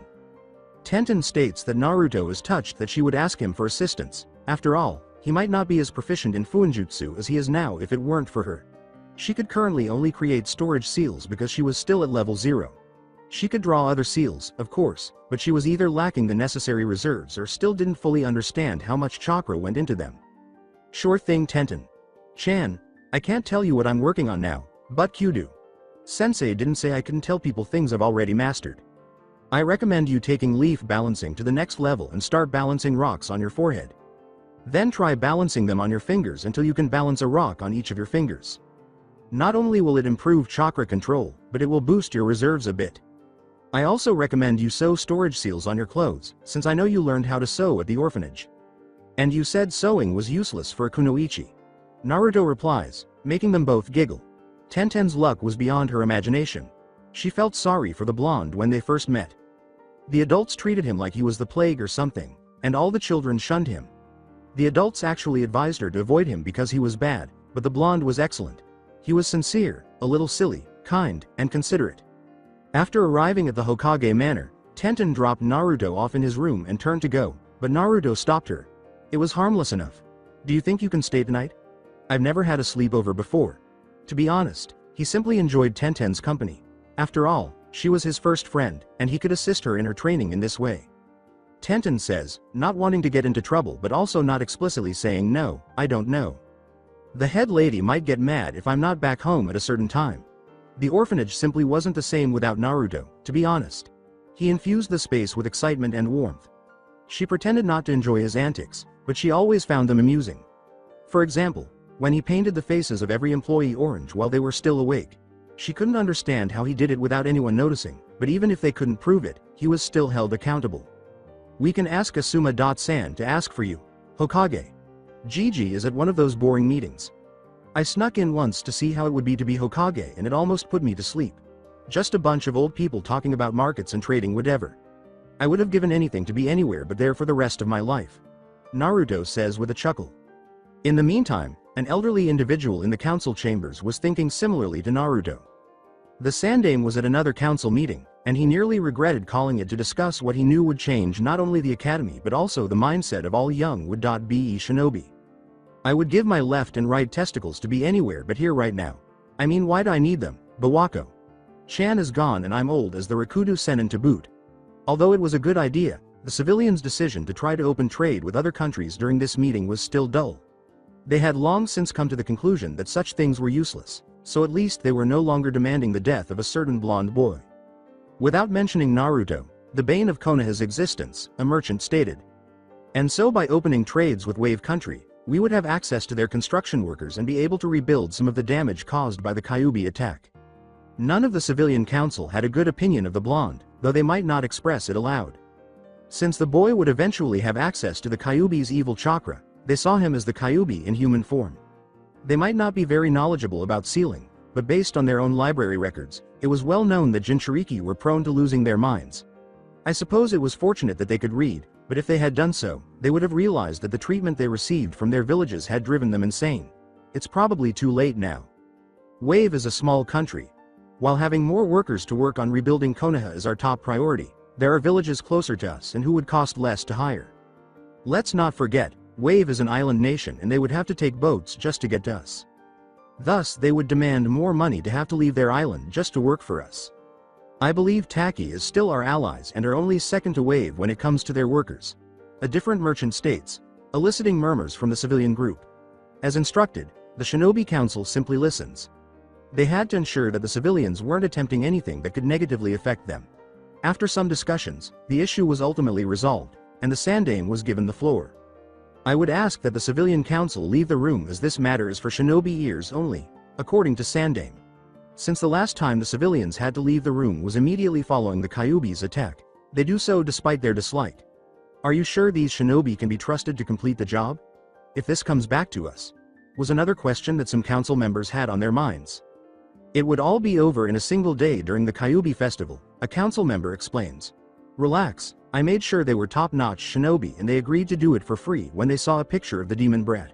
I don't like hiring noob men, but if caught it will be believed they were just trying to kill him for revenge on Konoha. If tortured, they never saw our faces and know nothing of our affiliation. It's the perfect crime. The Shinobi Council, meanwhile, was in a frenzy back in the council chambers. The Sandaime recently announced that he would raise the graduation age to 16 and the academy age from 8 to 12. This implied that their kids would not be able to begin shinobi training for another 5 years. Since the Nidaime Hokage himself had established the academy ages, it was unprecedented. Shikaku interrupted Sume as she began, Hokage. Sama, you can't be serious. The age has been 8 since before even we were academy students. Changing the ages now could give us more time to prepare them for the academy. Let's face it, ever since we allowed civilians to enter the academy, the standards have been pretty lax. In our times we weren't considered genin until we got our first kill. In this day and age all you have to do is use henge, kawarimi, and bunshin. We learned those jutsu the first day of class and they learn it in the 3rd year. Peace has made us soft and it's one reason why the graduation rate among genin S-Kos is 34%. By the time it comes to the Junin, look up Jonin on Narutopedia and you will see they spell it with 2 U's, exam. These kids don't know shit about being shinobi and we leave it all to the Junin instructors to teach them. Sume couldn't argue with what the Nara clan head replied. Even she thought that, in contrast to her time as a genin during the war, genin today were softer. The fact of the matter is, we're not at war anymore. Peace has been a blessing for us, but we can't let ourselves grow dull in these times. We are raising these children to uphold the peace we all treasure so dearly. By giving them 5 years to experience being children, we give them more time to mature and enjoy their lives. Our profession doesn't have a high survival rate and EU no longer have to send 8-year-olds out to die in battle. My decision has been made and it is final. Does anyone object? The Sandaime inquires, even though it wouldn't affect anything. Danzo was the only one who objected to the decision. Before the council room is crowded with recommendations and ideas regarding how the academy should instruct Konohagakure's future, the Sandaime says, good now then, about the academy lessons. The day of the Kyuubi festival is the following day. People from Konohagakure were having a great time as they paraded through the streets. Numerous fire release streams were burning a huge wooden statue of Kyuubi in the middle of the town. The children delighted in the festival activities while the adults drank themselves into insanity. With the exception of Tenten and Naruto, everyone was happy. While Tenten was attempting to persuade Naruto to accompany her, Ino and Shikamaru attended the festival with their families. Without observing Naruto wince at the mention of Kyuubi burning, Tenten exclaims, "Come on Naruto-kun, it'll be so much fun. I went to the Kyuubi festival last year and had a blast, all the games, free food for kids, and watching Kyuubi burn was awesome." He was unable to explain to her his burden, or the reasons behind his refusal to go. He tried to go the last time, but nobody let him eat their food or play their games. He even had to be hospitalized after being beaten by some drunks. No one has seen them since. It's okay Tenten-chan, I don't really like the festival. No need to waste your pretty kimono, you should go instead. I'll see you later, bye, Naruto says as he departs. Tenten attempts to follow him, but her kimono limits her range of motion. She gave him a sad look as she watched him run until he was out of sight. On his birthday, she was determined to spend time with him. Naruto kept running until the festival was far away. He didn't want to be there, and he didn't want to experience their contempt and animosity tenfold. Nobody gave him any attention, not even caring that it was his birthday. He fell on his ass after abruptly bumping into someone. He was horrified to see an Iwanuke.nin with a sickening smirk when he looked up to apologize. Well, look what we have here. If it isn't the Yondaime's little shit-cloned himself. I was looking for you, kid. Before Naruto can react, the man slashes him in the back of the neck, knocking him unconscious. Kyudo, meanwhile, was attempting to sell his potions at a stand. Since the current Ino Shikacho group had all purchased different potions from him, business was going well for him. Soon after, other shinobi were lining up to purchase his potions because so many renowned shinobi were already using his products. Something prompted him to check in on Naruto just before he left for his break. He opens a scroll to discover that Naruto's tracker seal was leaving the village, which was definitely not good. The man with dark skin closed his stand and left a clone to act as a guard. Maybe he's finally snapped and decided to leave the village. I have to inform Hokage Sama immediately, he said. As he chased after Naruto, he made another clone and had it locate the Hokage. Naruto, meanwhile, woke up to discover that he was bound to a tree. 3 men, all wearing Iwa headbands with slashes over the symbols, were standing close to him. Even Iwanuke Nins harbored resentment toward Konoha for their losses in the previous conflict, so he knew he was in trouble. Learning about the history of Konoha and the other countries was a component of his training. I thought you were crazy for offering to do this for free, but looking at this little bastard, I gotta say it was worth it. I mean, killing the Yondaime's kid will no doubt be satisfying after all the bastard did to our former home. Maybe they'll reinstate us and promote us to Junin for this, says one of the noob.nin. Their flak jackets told Naruto they had to be Chunin, even though he didn't recognize them from the bingo book he was forced to memorize. Naruto feels a little lightheaded after the lead noob.nin slams his head into the tree while grabbing a handful of his hair. Then the other 2 joined in on the fun, and the torture started. To increase Naruto's pain, one noob.nin would practice his Doden, Doryuso no Jutsu, Earth Release, Earthen Rising Spears, by stabbing him in non-essential areas. Using their bare hands to beat the poor boy to a pulp gave the other 2 a great deal of satisfaction. Naruto was shocked that this was taking place, especially on his birthday. All he wanted was for it to end, for them to end. He was tired of being used as a punching bag by everyone, and he refused to let it happen again. The Kyuubi woke up from his sleep, sensing the danger deep within his seal. As it was released from every pore on Naruto's body in a cloak of red chakra, it let out a powerful roar and pushed its chakra through the gates. As Naruto rushed forward and literally punched his hand through the chest of the nearest noob.nin, the acidic chakra melted the wires and even the earthen spears. The red chakra, which acted as a flame, did the majority of the work. When the Doden used noob.nin to go for the kill, the noob.nin became serious after witnessing one of their own go berserk and realized they were dealing with a Jinchuriki. Naruto dodges the numerous earthen spikes that are shooting up from the ground and racing in the user's direction by using his increased speed. The Doden user tried a series of hand seals after realizing his jutsu was useless. Doden Doryu Taiga, Earth Release, Earth River Flow. The ground beneath Naruto's feet turns into a river of mud, carrying him down and crashing into a tree, but Naruto quickly recovers and rushes again. On the Doden noob.nin, the words, Doden, Doro Dangan, Earth Release, Mud Bullet, or use. Naruto is doused with hardened mud as tiny wads of mud rise from the muddy trail and shoot in his direction. When the lead noob.nin roars, Kaden, Husenka no Jutsu, Fire Release, Phoenix Sage Fire Technique, he unleashes a barrage of fireballs that combine with the mud bullets to create a magma. Like a salt that is too much for the young boy to handle. His cloak vanishes before he collides with a tree and passes out.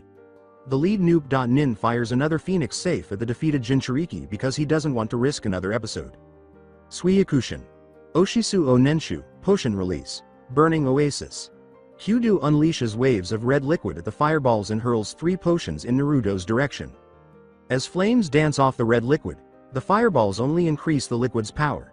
Every time the liquid comes into contact with a tree, the 2 noob.nin jump into the trees and observe as tree after tree is consumed by flames. The lead noob.nin avoids the petrifying potion that Kyudo throws at him before they can think about it any further, but some of the tan liquid ends up on his arm. To his dismay, the arm is rendered completely useless and petrified. We only need one of you for interrogation. Suiyakushin, Jigoku Subaiku, Potion Release. Hell Spikes. Kyudo yells. The Doden noob.nin was impaled before he could move due to the waves of spikes that protruded. The lead noob.nin chooses to cut his losses and bail after both of his comrades are killed, but a group of Anbu and the Sandame in full battle armor suddenly materialize around him. While the Sandame and Kyudo take Naruto to the hospital to receive treatment for any wounds he may have received, the Anbu take their prisoner to the T&I department, and Kyudo remarks, "Boy, did you fuck up." In order to allow only the most exceptional students to graduate earlier, the Sandame announced in public that the academy would be extended from the age of 12 to 16. Naruto was not let down when he entered the academy with the expectation that he would learn the nuances of being a shinobi. The blonde, along with all of his friends, took an aptitude test even though he was only 8 years old. It put your motivations, physical and mental health, and understanding of the shinobi arts to the test. They all passed with flying colors, of course. The Sandaime redesigned the academy in accordance with the council's recommendations, giving him hope for the future. History, or Shurikenjutsu, would be covered in the first year. Chakra control exercises and activation would be covered in the second year. Taijutsu, physical conditioning, and Genjutsu recognition would be covered in the third year. Ninjutsu theory and practice would be covered in the fourth year. Students who struggled during the first 4 years or who failed the Jonin Genin exam will be eligible for the remaining 4 years. I'll spell it this way to save myself the trouble. At Kyudo's suggestion, Naruto withheld his actual reasons for wishing to join the academy at such a young age. Following the abortive assassination attempt, our blonde hero's eyes lost their gleam and became darker. He didn't trust the villagers, but he also didn't despise them. To put it simply, he joined the academy to survive. Kyudo's torture alone demanded it. The man was a great teacher of Suikushin and Fuinjutsu, but he was not very good at other things. He had little ninjutsu or genjutsu and depended on his potions and Fuinjutsu. However, his taijutsu was impressive. Naruto only displayed emotion when he was with those he cared about. Otherwise, his face was expressionless. However, our blonde hero was beaming on the first day of the academy. He was eager to spend time with his friends and people his own age. Although he was a little disappointed that Tenten was in the class before him, he was resolved to overtake her. The girl with the bun had achieved a high enough score to be assigned to the year before them. She would be working on control and boosting her reserves because Kyudo had already activated her chakra. Naruto noticed all of his friends examining a board that displayed their assigned classes as he strolled around the academy. He hoped he could see past his burden as he walked over to the board and was thrilled to see he was in the same class as his friends, taught by Amino Iruka. They all assembled in the classroom and sat down near one another. The final Uchiha and a girl with pink hair were seated next to Ino. Naruto mentally noted that they should speak after class. Shikamaru took a seat beside Choji and in front of Naruto. Glancing around, he saw that the girl beside him was Hinata, the Hyuga heiress. It was Kyudo's responsibility to ensure Naruto was familiar with each Konoha clan and its heirs.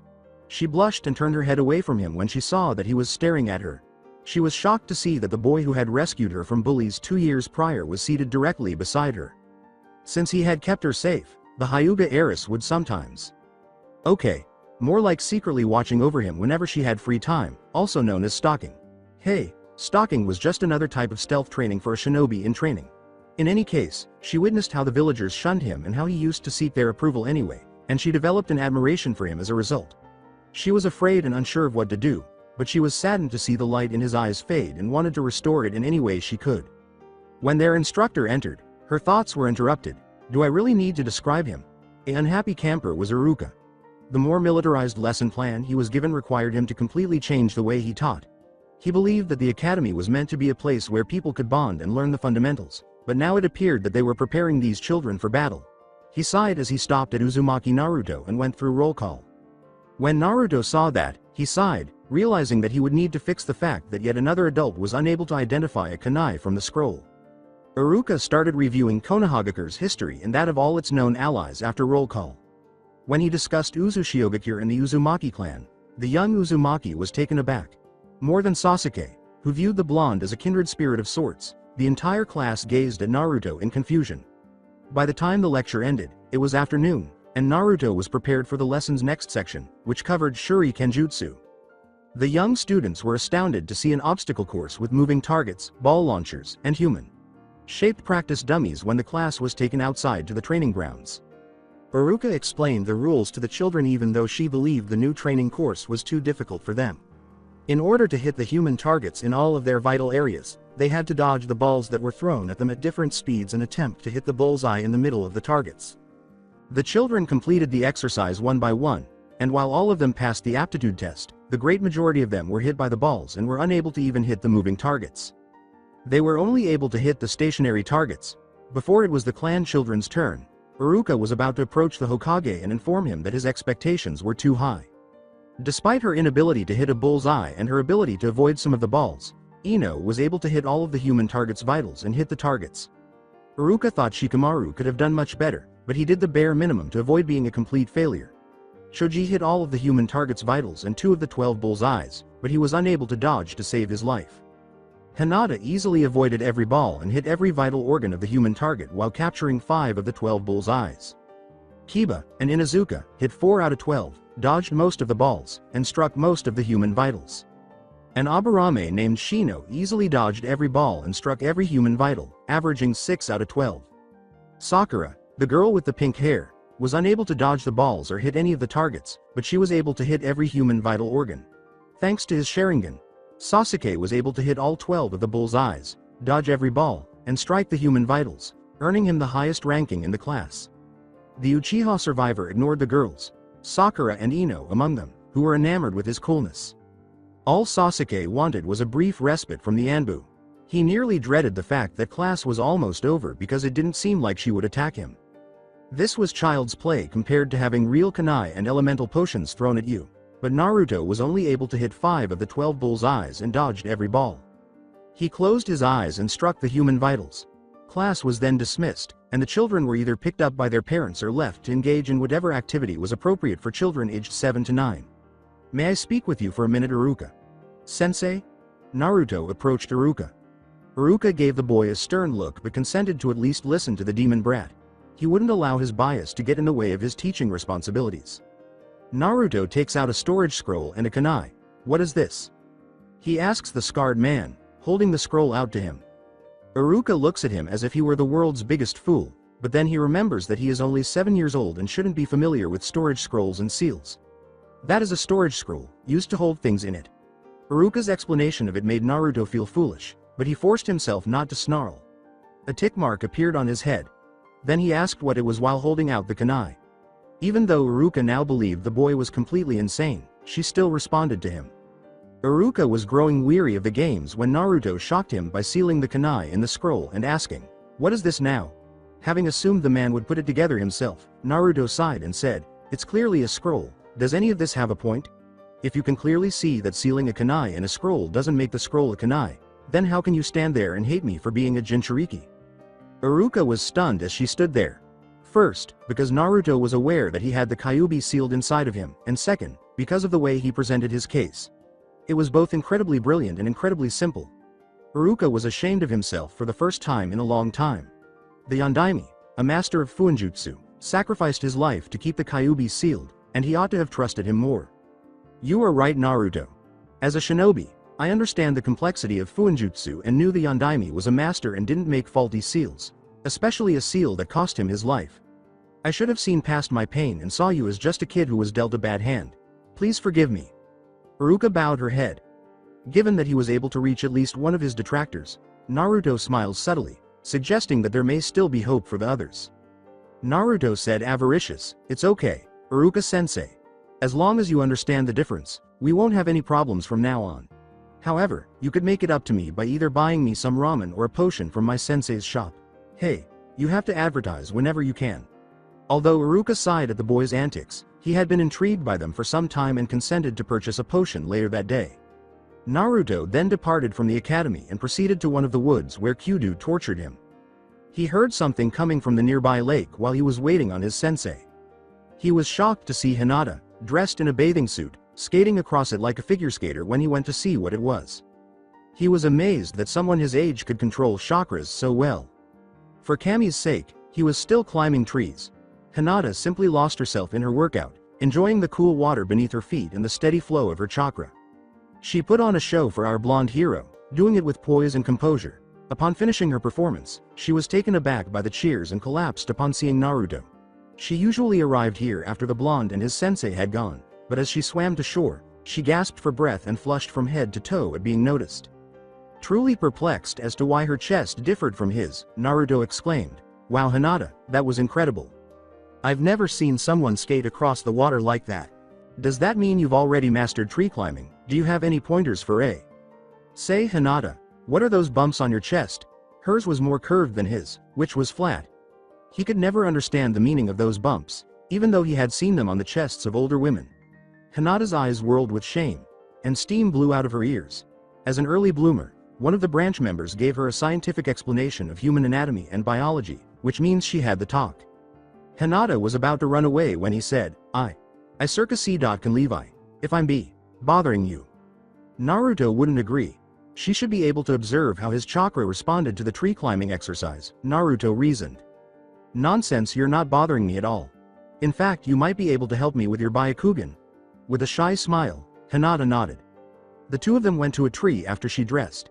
As she activated her Byakugan, she saw Naruto sprint in the direction of the tree while concentrating chakra into his feet. He sped off the tree before reaching any farther, just like every other time. W. Well it L. Looks like you're circa clearly adding too much chakra. Why? Why? You have a lot of circa chakra for a circa child Naru.T.To.Kun. When I was L. Learning this I found it H. Help to lay on Y. Your back and place one foot on the tree U. Until you get a feel for it. Hinata offered. Naruto shrugged and followed the instructions, but when he felt his foot slipping off the tree, he realized that the chakra wasn't sufficient and adjusted it. He continued doing this until his foot eventually became lodged in the tree. Naruto stood up and put his new theory to the test. He was astounded to discover that he could stealthily climb the tree, pause at the top, and then descend again. In order to express his gratitude, Naruto hugged the girl and said, "Yes, I did it. Thanks Hinata, you're awesome, ya know that?" Hinata was shocked to see him embracing her and calling her, of all people, awesome. She felt good about being recognized for the first time. Hinata suddenly noticed something approaching them and a sizable chakra signature close by. Naruto managed to dodge a kunai before she swiftly tackled him to the ground. Kyudo smirked and said, "All right, Naruto, since you started the academy I think it's time we..." "Oh, am I interrupting something?" Given the rather damning situation he was in, or rather, beneath, even Naruto was flushed. He flatly denied that anything was going on, and Hinata simply got off of him and fled home, but not before bidding Naruto farewell. After taking care of that, Kyudo made the decision to start working. "Alright Naruto, today we'll be discovering your chakra affinity. You've made great progress with your chakra control, and the sooner we find out your affinity, the sooner we can get you started on learning ninjutsu catering to it." Kyudo responded with a piece of chakra paper. After explaining the paper's operation, he gave Naruto permission to use it to channel chakra. The dark-skinned man had never witnessed such a reaction. He was obviously a Fudan type, as evidenced by the paper cutting in half, but the Uzumaki symbol was then drawn on both sides. The symbols changed to drawings of potion bottles as Kyudo touched the paper and felt his chakra being drained into it. "Da fuck," was Kyudo's only response to the strange response. All he could think was that it was related to Fuinjutsu. It was going to be a long and painful day, Naruto thought as he grinned devilishly. Naruto was searching for the final Uchiha the following day, immediately following the academy. He observed that he remained at the academy until the last minute and managed to hide himself quite effectively. He initially believed he was trying to hide from his fangirls, but hours after class ended, they started searching for him. No, the Uchiha was afraid of someone else, and our blonde hero couldn't figure out who could make the boy so afraid. When he finally located him beneath a bridge after hours of searching, he exclaimed, "Yo Sasuke!" The Uchiha was shocked and instinctively threw a killing kunai. After narrowly avoiding the projectile, Naruto became enraged. Jumping down to where Sasuke was, Naruto exclaimed, "Hey, what's the big idea, ya teme?" and grabbed him by the collar. Naruto became even more enraged when Sasuke pushed him away and scowled, "Were you followed?" "What do ya mean was I followed? Bet it, yet why are you hiding from everyone? If someone is bullying you, then go to a teacher or Hokage." "Gigi," Naruto replied. With his Sharingan activated, Sasuke looked around and said, "You don't understand, you have to leave me alone right now if you know what's good for you." A barrage of kunai descended upon them before Naruto could utter another word. Out of instinct, Naruto opens a scroll, seals all the kunai within, and then shuts the scroll. With no time for admiration, Sasuke pulled out his own kunai and assumed his family stance. The Anbu appeared between them and said, "Looks like Sasuke-chan has a friend. Sorry little fox, but you just made my shit list." She leapt and sent both boys tumbling with a split kick to their chests. The Anbu used a kunai to deflect the handful of shuriken that Sasuke threw at them after he recovered first. "Drink it Sasuke, no time for questions, I'm about to give you a crash course in Suiyakushin." Naruto took a big gulp of the potion and threw it to Sasuke before taking off like a rocket. For a set period of time, the agility potion strengthened the muscles used for running. For about 2 seconds, the Anbu was taken aback by the boy's increased speed before she saw the fist aimed at her neck. Naruto simply grinned and exclaimed, "Shogun Fuin X2, Gravity Seal."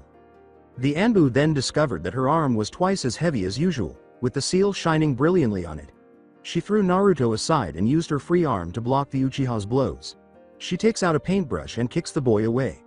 I see that slimy frog taught you Fuinjutsu. Must suck to be you since I'm a level 5 myself. The Anbu broke Naruto's seal by adding an odd, numbered seal on top of his even, numbered one, creating an imbalance that caused it to break.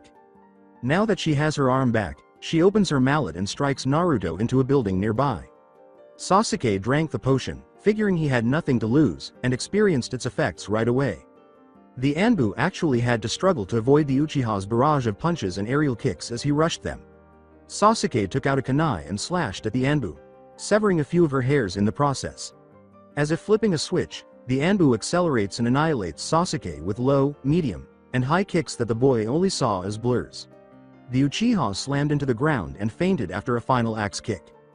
Before Naruto could catch her off guard, the Anbu ran a hand through her hair before turning around and putting her hands around his neck. After a minute of struggle, the blonde passed out as well and was thrown alongside the Uchiha. Just as the Anbu and Sandame arrive, the Anbu departs in a plume of pink smoke. The old Cage knew that the reason the fight took 4 minutes was because she allowed it to go that long. Was this the work of a spy? Was Danzo still in charge of his route, or was one of his Anbu going rogue? He was getting too old for this shit, he sighed as he drove the two boys to the hospital. After a year had passed since the incident, and Sasuke and Naruto were still convinced she would come back at some point. Anbu was assigned by the Hokage to keep an eye on the boys whenever possible, but they were still uneasy. They had a sneaking suspicion she was observing them. Although it was an odd method of bonding, it was theirs. Sasuke became a regular customer after witnessing firsthand the power of Kyudo's potions, so the two were practically always together. Ino and Sakura were inevitably around Naruto because he spent time with Sasuke. Sasuke and Naruto never trained together, but they would study together. They both wanted to outdo each other and establish their superiority, outside of the academy, anyway. Naruto was instructed inside the academy to conceal his actual abilities and be the dead last of his class in order to avoid drawing attention to himself. As Naruto, he disregarded the suggestion entirely and quickly discovered the reason Kyudo had told him in the first place. Out of spite, some of the teachers would intentionally assign him more difficult assignments than the others or simply fail him. He couldn't demonstrate any of this to Iruka or the Sandame, of course, but he quickly lost interest. He made the decision to accept being the last person to graduate, provided that his score was high enough to allow him to do so early. Hinata trained with Naruto almost every day, so she was the only one who really knew about his abilities. She proved to be quite helpful to Naruto, who insisted that she train with him in order to improve both of them. While Naruto assisted Hinata with ninjutsu and fuinjutsu, Hinata assisted him with taijutsu and chakra control. He would attempt to cut a leaf in half using pure futon chakra as part of Kyudo's nature affinity exercises after the academy. Despite his slow progress, he persisted. Given that her father believed she was a lost cause and that Kurenai was her legal guardian, Hinata even enrolled in elemental training. The Konoha Genjutsu mistress saw it as a chance to turn Hinata into a fierce kunoichi and make the Hyuga clan regret their abandonment of her. Because of her close relationship with Suiten, Hinata had to make a water whip. She found it difficult to make the whip, but she could easily make an orb of water rise from a body of water. By having to recharge batteries until he could recharge 10 of them, Sasuke was also learning about the Raiden chakra. He was barely able to recharge one, but he was determined not to let his dobi of a friend abandon him. The Uchiha was eager for the day when the mask was removed so he could really put his mettle to the test against his friend who brewed potions, but he didn't understand why Naruto held back in the academy. When the second year started, the clan children were already far ahead of the civilian ones. Iruka and Mizuki, who had been called in to help, began them on exercises to control their chakras, which they had already activated. The clan children were already proficient in the leaf balancing exercise, much to the surprise of both teachers. Hell, Naruto could balance rocks on his fingers. After attempting tree climbing, they discovered that Sasuke, Naruto, and Hinata were already aware of this. They exhaled with relief when they went water walking and saw how Sasuke and Naruto struggled while Hinata moved like she was on ice. When the shy girl realized she was the only one who could complete the exercise, she considered pretending she couldn't, but then she recalled what Kurenai had told her. She didn't want to harm Kurenai or Naruto, who recognized her potential and worked to bring it to life, because they said, when you hold back your potential, you not only hurt yourself, but everyone who believes in you. She chose to show her Baikugan to her friends and give them some tips rather than give up or pretend. Why? You're B. Both not applying an S. Steady stream of chakra. Sasuke, why? You're not applying enough Circa Chakra and Naruto.kun you're applying too much. Hinata stated to the two wet boys. The two survivors followed her advice and proceeded with the exercise. They made some progress, even though they still weren't able to grasp it completely. Hinata gave them a smile, and it appeared that the three of them would succeed. As the now 12-year-old Naruto and Sasuke circled around her, looking for any openings or weaknesses, the Anbu twirled her mallet playfully, saying, "I hear team selections are tomorrow. I gotta say I'm proud of you both, you really have come a long way, but you're still leagues away from me." The battle was taking place deep in Konoha's lush forests.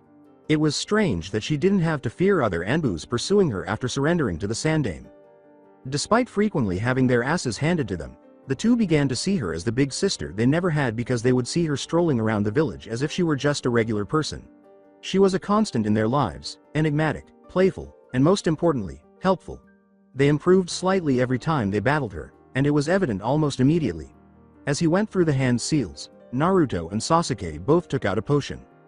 Then they roared, "Suiyakushin, Mo Arashi, potion release, blazing storm," and threw their potions into the air, making a wave of pinkish liquids as the red and yellow liquids poured out. With ember and lightning sparks dancing off it, the liquids flowed in the direction of the Anbu. A large hole appeared in front of the Anbu, and the wave descended into its depths before it was covered up. The Anbu performed her own hand seals, Doden, Fuchi, Earth Release, Abyss. Sasuke suddenly aimed a high kick at her head, which she deflected, and Naruto swept his legs in response. The Anbu leapt over the sweep and threw Sasuke into Naruto, who turned into mud. Sasuke took advantage of this and said, "Doden.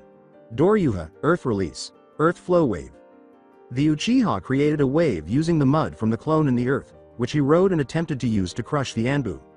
His hands shot up from the ground to grab her ankles, but the Anbu simply leapt away and threw a kunai with a specially made explosive tag on it at the incoming wave of mud. Damn him and that Sharingan. He's copied about 25% of my jutsu, and thanks to him showing Naruto, he's had tons of practice with it. The Uchiha was knocked off his horse, mud was thrown everywhere, and a purple mist was thrown into the air when it exploded. To avoid breathing in the poison, both preteens dug underground, but the Anbu would not have it that way. The Anbu stomped her foot on the ground and chanted, "Doden. Kyuzu, Earth Release, Upsurge." The ground shook, and then both boys appeared like moles, landing squarely in the Anbu's clothesline tackle. Futon. Sora Izu, Wind Release, Sky Ace, Eraser. Sharp gust of wind blew from Naruto's hand and soared toward the Anbu as the two survivors stood up and proceeded through hand seals at remarkable speeds. Kaiten. Ano Basuto, Fire Release, Flame Burst. Sasuke's mouth erupted in roaring flames, which intensified their destructive power when combined with the wind. Any trees that stood in its way were quickly destroyed by the flames as they approached the Anbu, who screamed in excruciating pain as the flames engulfed him. Before Sasuke noticed with his Sharingan that the Anbu had used the Kawarimi and covered it with a genjutsu to make it look as though it had connected, both boys were shocked that their jutsu had connected. Naruto, who had gone into a cold sweat at the idea of actually hurting his Chan, was reassured by him that she was okay. "Ah, you two were worried about little me. I'm so touched, Chan, Chan," exclaimed the Anbu, encircling the two in iron grip sleeper holds. The two attempted to escape, but her hold was firm, and they soon fainted. When they awoke, the Anbu had vanished and they were bound with ninja wire to a tree. After years of evading these wires, the two sighed and broke free with ease. With a tone of frustration, Sasuke uttered, "Damn it, I really thought we could get her this time." He simply grumbles, "She's at least Jonin in rank, we're not even Genin yet. I know we're above Genin at this point, but she still has years experience ahead of us. Let's just do what we normally do and use this as a learning experience. We need to counter her Doden Jutsu somehow. You're a Raiden type, maybe whoever we get as a sensei will know a few Raiden Jutsu." Sasuke doesn't say anything. Naruto put an arm around his best friend and said, "You just want to see a Yame. Chan. You and I both know you have the hots for her." The blonde laughed at the blush on his friend's otherwise stoic face. "I don't know about you, but I'm straving. Ichiraku sound good, I could really go for some tomato ramen right about now. Like I'm going to listen to you when it comes to recognizing when someone likes someone. You're such a doby, I think I need to come up with a new word to describe the level of retarded you are. I'm thinking supercaloritardious, that long word from Mary Poppins." Sasuke replied with a growl. That was pretty smart for spontaneous comebacks. as much as he hated to admit it. After exchanging insults, the two went to their favorite food stand to replenish their energy. In the interim, with Hinata, Kurenai commanded, again. Hinata complied by striking a training post with her palm once more. In order to boost Hinata's strength and endurance in case her chakra was too low to use the Juken or her variant, the Shuoriken, graceful fist, which depended on flexibility and speed, they had been working on it for hours. For the past few years, Hinata had been training in yoga and speed. When she found out that both Naruto and Sasuke used resistance seals for training, she even had Naruto make her some. Although she was still far from perfecting her taijutsu technique, it was improving and she was the best girl in her class. The Hyuga heiress was greatly perplexed by Naruto's constant holding back in the academy despite his teachings about being Hokage and always giving your best. He barely passed with those who graduated early, making him the dead last. The test included breaking out of genjutsu, effectively using ninjutsu, and demonstrating shurikenjutsu and taijutsu. This required you to henge into someone and obtain a bingo book from the shinobi store while the owner knew about the test, use kawarimi to avoid being thrown a kunai at least 10 times, and fool the teachers with a bunshin of your choosing. Using a jutsu that wasn't covered in class earned you extra credit. Naturally, Sasuke graduated with nearly flawless grades and was named Rookie of the Year. Kurenai proposed, "Alright Hinata, I think we can call it quits now. How about we go to the hot springs to relax?" Hinata gladly accepted. The two girls headed there after that. Sasuke and Naruto, meanwhile, had nothing to do and were leaving Ichiraku's. Naruto smiled mischievously and said, "Yo Sasuke, wanna try out my latest potion?" In an attempt to get away from his fangirls, Uchiha ran, hopped, for hours. "Hell no. The last potion turned me into a frog and you told all the girls only a kiss would reverse it," he said. Naruto chuckled as he recalled the good old days. Naruto threw Sasuke a bottle of potion and said, "Don't be a little bitch Sasuke. I'll even take it with you. I have an idea as to how we can have some fun the way only boys can." He pulled out his own bottle, drank it, and waited for the effects to take hold. "So what will this do exactly? And your idea of fun is normally really perverted. Like the time you had me use my Sharingan to tell you the size of Anbu.ne, Chan's bust size. She gave us the worst ass kicking ever for that," Sasuke groaned. Naruto was suddenly engulfed in smoke plumes, and when they passed, a female version of the blonde appeared in his place. "You're starting to sound awfully gay Sasuke. This way you will confirm your straightness, which has been put into question from your constant rejection of girls and all the time we spend together." "My straightness is not in question Dobi. I am the straightest man in the village. People would suspect the Hokage before me," Sasuke argued. Naruto simply shot him the, "Are you serious?" expression. "Are you gonna drink the potion and raid the hot springs with me or not? I hear some of the most beautiful women go there around this time of day." Naruto laughed out loud. With a sigh, Sasuke took a sip of the potion. Whether he acknowledged it or not, any man would find the prospect of seeing nude women alluring. A female version of Sasuke was summoned after the smoke cleared. "Are you sure we'll get past the henge check?" the two asked as they made their way to the hot springs. After all, this was a shinobi village, and numerous men had used henge to sneak in before the check was put in place. "You worry too much. The transformation potion is better than the henge. It completely changes the person into the opposite gender flawlessly. It lasts for about 2 hours, so we need to get a move on," Naruto clarified. When they arrived at the hot springs, the receptionist stopped them and dispelled any cast genjutsu using a genjutsu release hand seal. The two turned girls were let in when nothing happened. Sasuke had the grace to blush, but Naruto was giddy with anticipation at all the nudity he would be witnessing. They sighed with satisfaction as they entered the warm waters. When Naruto noticed all the attractive women relaxing and not wearing any clothing to protect themselves, his eyes widened. He didn't want to forget this, so Naruto whispered to his friend, "This is it Sasuke my friend. We're living every man's dream right now." Inhales deeply then exhales. Take it all in. The friend had to fight the urge to activate his Sharingan in order to lock the beauty to memory. A few of the women even played in the water, their beauty bouncing around and revealing their divine features to the two transformed boys. When Kurenai and Hinata entered the water, Naruto was astounded and appalled to see Hinata nude. He was appalled at how mature she was for her age and horrified because he considered her to be one of his best friends. He also felt a little unclean seeing her so exposed without her knowledge. Sasuke said, "Okay, time to leave, this is getting way too weird." Sadly, he also noticed Hinata nude. He found her attractive, but he wasn't interested in seeing her nude. If only Ayame were. Speaking of, the ramen chef chose to partake in the festivities and ended up getting wet as well. Sasuke immediately took a seat again and took in everything he could see. Feeling even dirtier, Naruto made the decision to leave.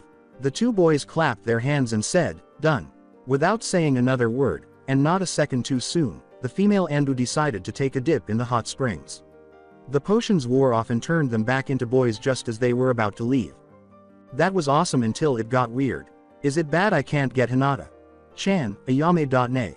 Chan, and Anbu.ne. Chan's nudity out of my head. I don't think I'll be able to look them in the eyes for a while. Naruto said with a dreamy expression on his face. Get Ayame. Chan out of your head, ya perv. Thanks to you I have two sister figures' nudity stuck in my head. Sasuke slapped him on the head, and Naruto simply shrugged and turned to face the sky. As they parted ways, he realized it was almost time for him to begin training with Kyudo and said goodbye to his friend. Later on in the day, there were a number of jonin chatting among themselves in the crowded Hokage's office. A variety of early graduate files were being circulated and assessed for potential genin squads in the future. As the newest jonin in the group, Kurenai was pleased to learn that Hinata had graduated as the top kunoichi in her class. She was determined to have a complete tracker team with Aburame Shino, Inuzuka Kiba, and her young Hinata. She was aware that Kakashi would probably have the Uchiha and the dead last, and that Asuma would be training this generation's Ino, Shika, Cho. Even though she didn't harbor any animosity toward Naruto, she thought Hinata was capable of more than the pitiful shinobi.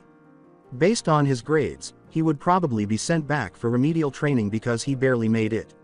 Even so, she had to acknowledge that the shy Hyuga benefited from the boy. The Sandame woke everyone up. Greetings Jonin of Konoha. As I'm sure you all know, it is time for team selection for this year's Genin. While many of you have handed my suggestions as to who should be placed where, I feel it is ultimately my responsibility to ensure we have the strongest Genin squads possible. With that said, the 9 graduates from this year will be paired as followed. Jonin Sarutobi Asuma will have Yamanaka Ino, Nara Shikamaru, and Akamichi Choji as Team 10. Jonin Yuhi Kurenai will have Inuzuka Kiba, Aburame Shino, and Haruno Sakura as Team 8. Before they could continue, what was heard throughout the workplace? Hokage. Sama, I understand your word is final, but please hear me out. Sakura has little to no skills whatsoever. She was ranked as the worst amongst the girls graduating and completely throws off my team. Both Kiba and Shino are from tracking clans and would be better suited to do missions if Hyuga Hinata were added to the team. Kurenai clarified in the hopes of persuading before more could be said. A man who looked like a scarecrow entered the office and began going through some files. Sorry Hokage.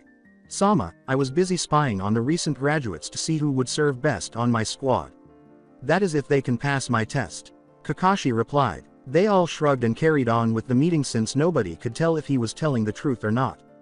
The Sandame asked gloomily, taking a few gulps, yes, well, I'm glad you're spending your time coming up with better excuses, Kakashi. Be that as it may, whenever I call you, I expect you to be on time, am I clear? Hi Hokage. Sama. He said. Good. As for your suggestion Kurenai, while I allow opinions to be shared with me, know that my word is final. Had you done your research beyond a glance, you would have seen the girl has the highest score in Genjutsu and is currently enrolled in the medical ninjutsu program at the hospital. My student Tsunade is the prime example of what a medic.nin can do for a squad. Also let me remind you the teams are determined by putting the best students with the worst to even them out. Every team follows this, and if I gave you Hinata it would unbalance the teams as one team would have 2 of the worst students. The Sandame clarified. Kurenai let out a dejected sigh, wishing that the person who acquired Hinata would bring out the best in her. The Sandame said, that leaves Jonin Hitaki Kakashi with Uchiha Sasuke, Hyuga Hinata, and Uzumaki Naruto as Team 7. Kakashi simply shrugged, and Kurenai was shocked that her Hinata was paired with the most slack and perverted man she had ever encountered. The Jonin started to depart after the 9 graduate teams were selected, but Kurenai pulled Kakashi aside so they could speak. Listen Kakashi, I know you're my senpai and have been a Jonin much longer than I have, but let me warn you. If I find out you're slacking when it comes to training your team, or doing anything perverted, I will subject you to a genjutsu not even your Sharingan can see through. Kurenai said ominously and caused Kakashi to giggles. I don't know what's funnier. The fact that you think you can intimidate me, or that you think there's a genjutsu that the Sharingan can't see through. Listen Kurenai-san, you don't know me as well as you think you do. You don't know that I take being a sensei very seriously. You don't know I was a member of the Anbu before I retired to be a sensei. And you don't know if these kids are even worth my time. Kakashi said as he passed and upset Kurenai. In the meantime, Naruto was playing hide and seek with his friends, Ino, Shikamaru, Choji, Sasuke, Sakura, and Hintada. For future shinobi and kunoichi, playing is training, even though most people would consider it foolish. Ino was trying to improve her sensor skills in order to locate her friends when it was her turn. She discovered 2 signatures not far away but deep underground after sending her chakra impulses, so that was a bust. She quickly located another signature and rushed in her direction, sending out more powerful chakra pulses. Although her target fled from her, she was unable to stop her quick movements. It was Hinata's turn to locate them after Ino tagged her. The Hyuga turned on her Byakugan to see everything around her and counted to 500. She discovered Sakura hiding in the trees, Naruto and Sasuke hiding underground, Choji disguised himself as a boulder, and Ino hiding in the lake, but Shikamaru was out of her line of sight. Hinata hurried over to tag Choye because he was closer. Hours passed while they all used their different skill sets in the game. When it came time for them to head home, Naruto and Sasuke rolled their eyes at Ino's obvious fangirl behavior. So who do you think will be selected as teams? I hope I'm on your team, Sasuke-kun. They asked. To be honest, Naruto never understood why every girl, well, aside from Hinata, was smitten with Sasuke's dick. He continued, well, I can promise you you won't be. I heard from Tenten that teams are based on the best from the graduates and the worst. So 2 of the best paired with the worst to even out the odds. Everyone knows Hokage. Gigi is going to pair this generation of the Ino, Shika, Cho with each other. Sakura Chan will most likely be paired with Kiba and Shino since she's the worst out of the girls, and Sasuke, Hinata and I will be paired together. Ino was taken aback by Naruto's assertion. Sakura cried out, anime tears streaming down her face, Hinata doesn't even like Sasuke-kun. It's not fair, love was supposed to conquer all. Naruto received a slap on the head and a big lump to form after everyone laughed at their friend and said, looks like love doesn't mean jack shit in the real world. Naruto-kun wanted to be on my team. Is that why he kept pushing me to do my best? Hinata thought, blushing at the idea of Naruto wanting her on his team so they could spend time together. She suspected Naruto knew before Tenten told him how the teams were chosen and intentionally put himself last to get the teammates he wanted. Given how much time they would be spending together, perhaps the knucklehead would finally recognize her feelings for him. Everyone parted ways to prepare for the following day because it was growing dark. Naruto's cheerful grin turned to a blank one as he traversed the streets of Konoha on his way to the Hokage Manor. He could actually feel the bad vibes emanating from the villagers as they scowl and murmur disparaging remarks about him. He didn't care about any of these people, and if they even threatened him or anyone he loved, he would kill them all. No, the village of Konoha and its inhabitants were 2 distinct entities in Naruto's mind. He would stop at nothing to preserve the tranquil and lovely village. He didn't care if the people, well, not all of them, went to hell. He nearly trips over some unrolled scrolls that were lying around when he first arrived at the manor and made his way to his room. His room was a complete mess, with towers of scrolls poised to collapse, potion bottles scattered everywhere, and kunai set into the floor in particular patterns. Naruto opened his closet and took off his orange jumpsuit, which he dubbed the Joker jacket, to demonstrate that he wasn't taking things seriously. He then looked at the clothes he would begin wearing the following day. It was a dark blue jumpsuit with shoulder and shin guards, a sash to hold scrolls and potion vials, and light armor that would keep most shuriken and kunai at bay. Next to it was a scroll about half his height that contained all the battle potions he and Kyudo had made, as well as a unique kunai blade AN. For a better visual, consider his outfit from Naruto Shippuden Dragon Blade Chronicles. To save time, everyone will be dressed in their Shippuden outfits, with the exception of Hinata, who will be wearing a lavender battle kimono with dark purple floral print designs on it, shin and shoulder guards, and a sash for the scrolls. Shino will wear his usual attire because I think his is fine as is, and Ino will wear a purple version of Sakura's outfit. The thought of how he would appear in the outfit and how surprised people would be by his abrupt change from goofball to seasoned shinobi made him snicker. He put a lot of effort into his training, endured a lot of kicking, and would be damned if he brought disgrace to those who supported him and his clan. He would demonstrate to the world that the Uzumaki were still alive and a formidable force. When Naruto opened his door after a sudden knock, he smiled at the Sandaime, who grinned back at him. The Sandaime held out a scroll for Naruto and said, "Ah, I'm glad you're still awake, Naruto.kun. I have a present for you for graduating the academy early. He always cherished the old man for being one of the few people who looked out for him, and the blonde couldn't help but smile broadly. The greatest feeling in the world for Naruto was the pride and admiration he received from his grandfather figure. He frowned when Bunshin was mentioned in the scroll, but after reading that it took a lot of chakra, he put the pieces together. The possibilities that such a jutsu could offer someone like him nearly made the blonde's head explode as he read the rest of the information about the cage Bunshin. Hugging the elderly man tightly, Naruto exclaimed, "Thanks Hokage. Gigi, I can't wait to master this jutsu." To the blonde's chagrin, the Sandame laughed and combed through Naruto's hair. The Sandame then let the boy go to sleep. After an hour of practicing the jutsu, the blonde found it easy to fall asleep. Naruto woke up early the following day. With hardly restrained joy, he took a shower, dressed, and hurried out of the manor. Before heading to the academy, he made the decision to have a little fun, so he parkoured through the village, hoping to see street lamps and rooftops. He would perform backflips off of walls, race up them, and put on quite a show for the audience. He arrived at the academy in plenty of time after racing there. So he just pulled out a scroll on Fuinjutsu and sat down beside Hinata as usual. He had been considering creating seals with pure chakra rather than paper and ink, but he couldn't locate any examples of anyone who had done so successfully. Iruka cleared his throat to draw his attention while he was reading about the distinction between sealing people and sealing objects. Iruka was pleased to see that his students, particularly Naruto, had transformed their looks to better fit the shinobi lifestyle. They appeared to realize that being a shinobi was a serious and sinister profession and not a game. Over the years, the scarred man had become attached to the blonde knucklehead, seeing himself in the boy. It was bittersweet for the scarred man to witness his favorite student graduate early because they had a fairly good relationship. He continued by describing the shinobi's way of life and how they were the village's mystic knights. The word, mystic knight, rang in Naruto's ears, and for the first time he listened to one of Iruka's speeches. He would be the village's black knight, the savior that nobody wanted but was desperately needed. To the chagrin of Ino and Sakura, Iruka called out the teams after finishing his speech, and it was exactly as Naruto had predicted. Ino, Shikamaru, and Choji made up Team 10.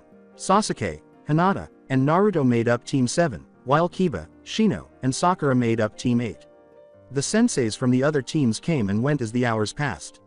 When Hinata retrieved her genin, Kurenai gave her a pitying glance, but Hinata was overjoyed with the outcome. She was shocked to learn that she and Naruto were teammates. While they waited, she tried to come up with something, anything, to say, but her shyness overcame her. Naruto said, "That's it, I'm done restraining myself." He rose from his seat and moved toward the door. Naruto simply disregarded his friend's advice and used the Doden, Mogaragakure no Jutsu, Earth Release, hiding like a mole technique to burrow underground and sense their sensei approaching. "What are you doing, Dobi? There's nothing you can do that can fool the Sharingan no Kakashi." Even Anbu.ne. Chan spoke highly of him, making him at least Anbu level. Naruto drags the Jonin to his head in the ground using the Doden, Shinju Zanshu no Jutsu, Earth Release, double suicide decapitation technique as soon as Kakashi enters the room. How in the hell can he use the double suicide decapitation jutsu? His records show he could barely pull off the basic jutsu taught in the academy. The ground. Based Kakashi mutters, how can I put this? ... My first impression is, I don't like any of you, especially the blonde. They were startled to discover the man directly behind Naruto, who was unable to detect him using his innate senses. This required a great deal of skill because Naruto was naturally able to detect even the smallest chakra.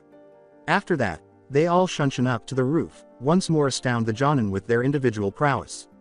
What the hell did they teach these kids? Okay, let's begin with some introductions, my little genin. I'll go first by telling you my likes, dislikes, dreams for the future and hobbies. My name is Hatake Kakashi. I have no desire to tell you guys my likes and dislikes as I don't think you're old enough to understand.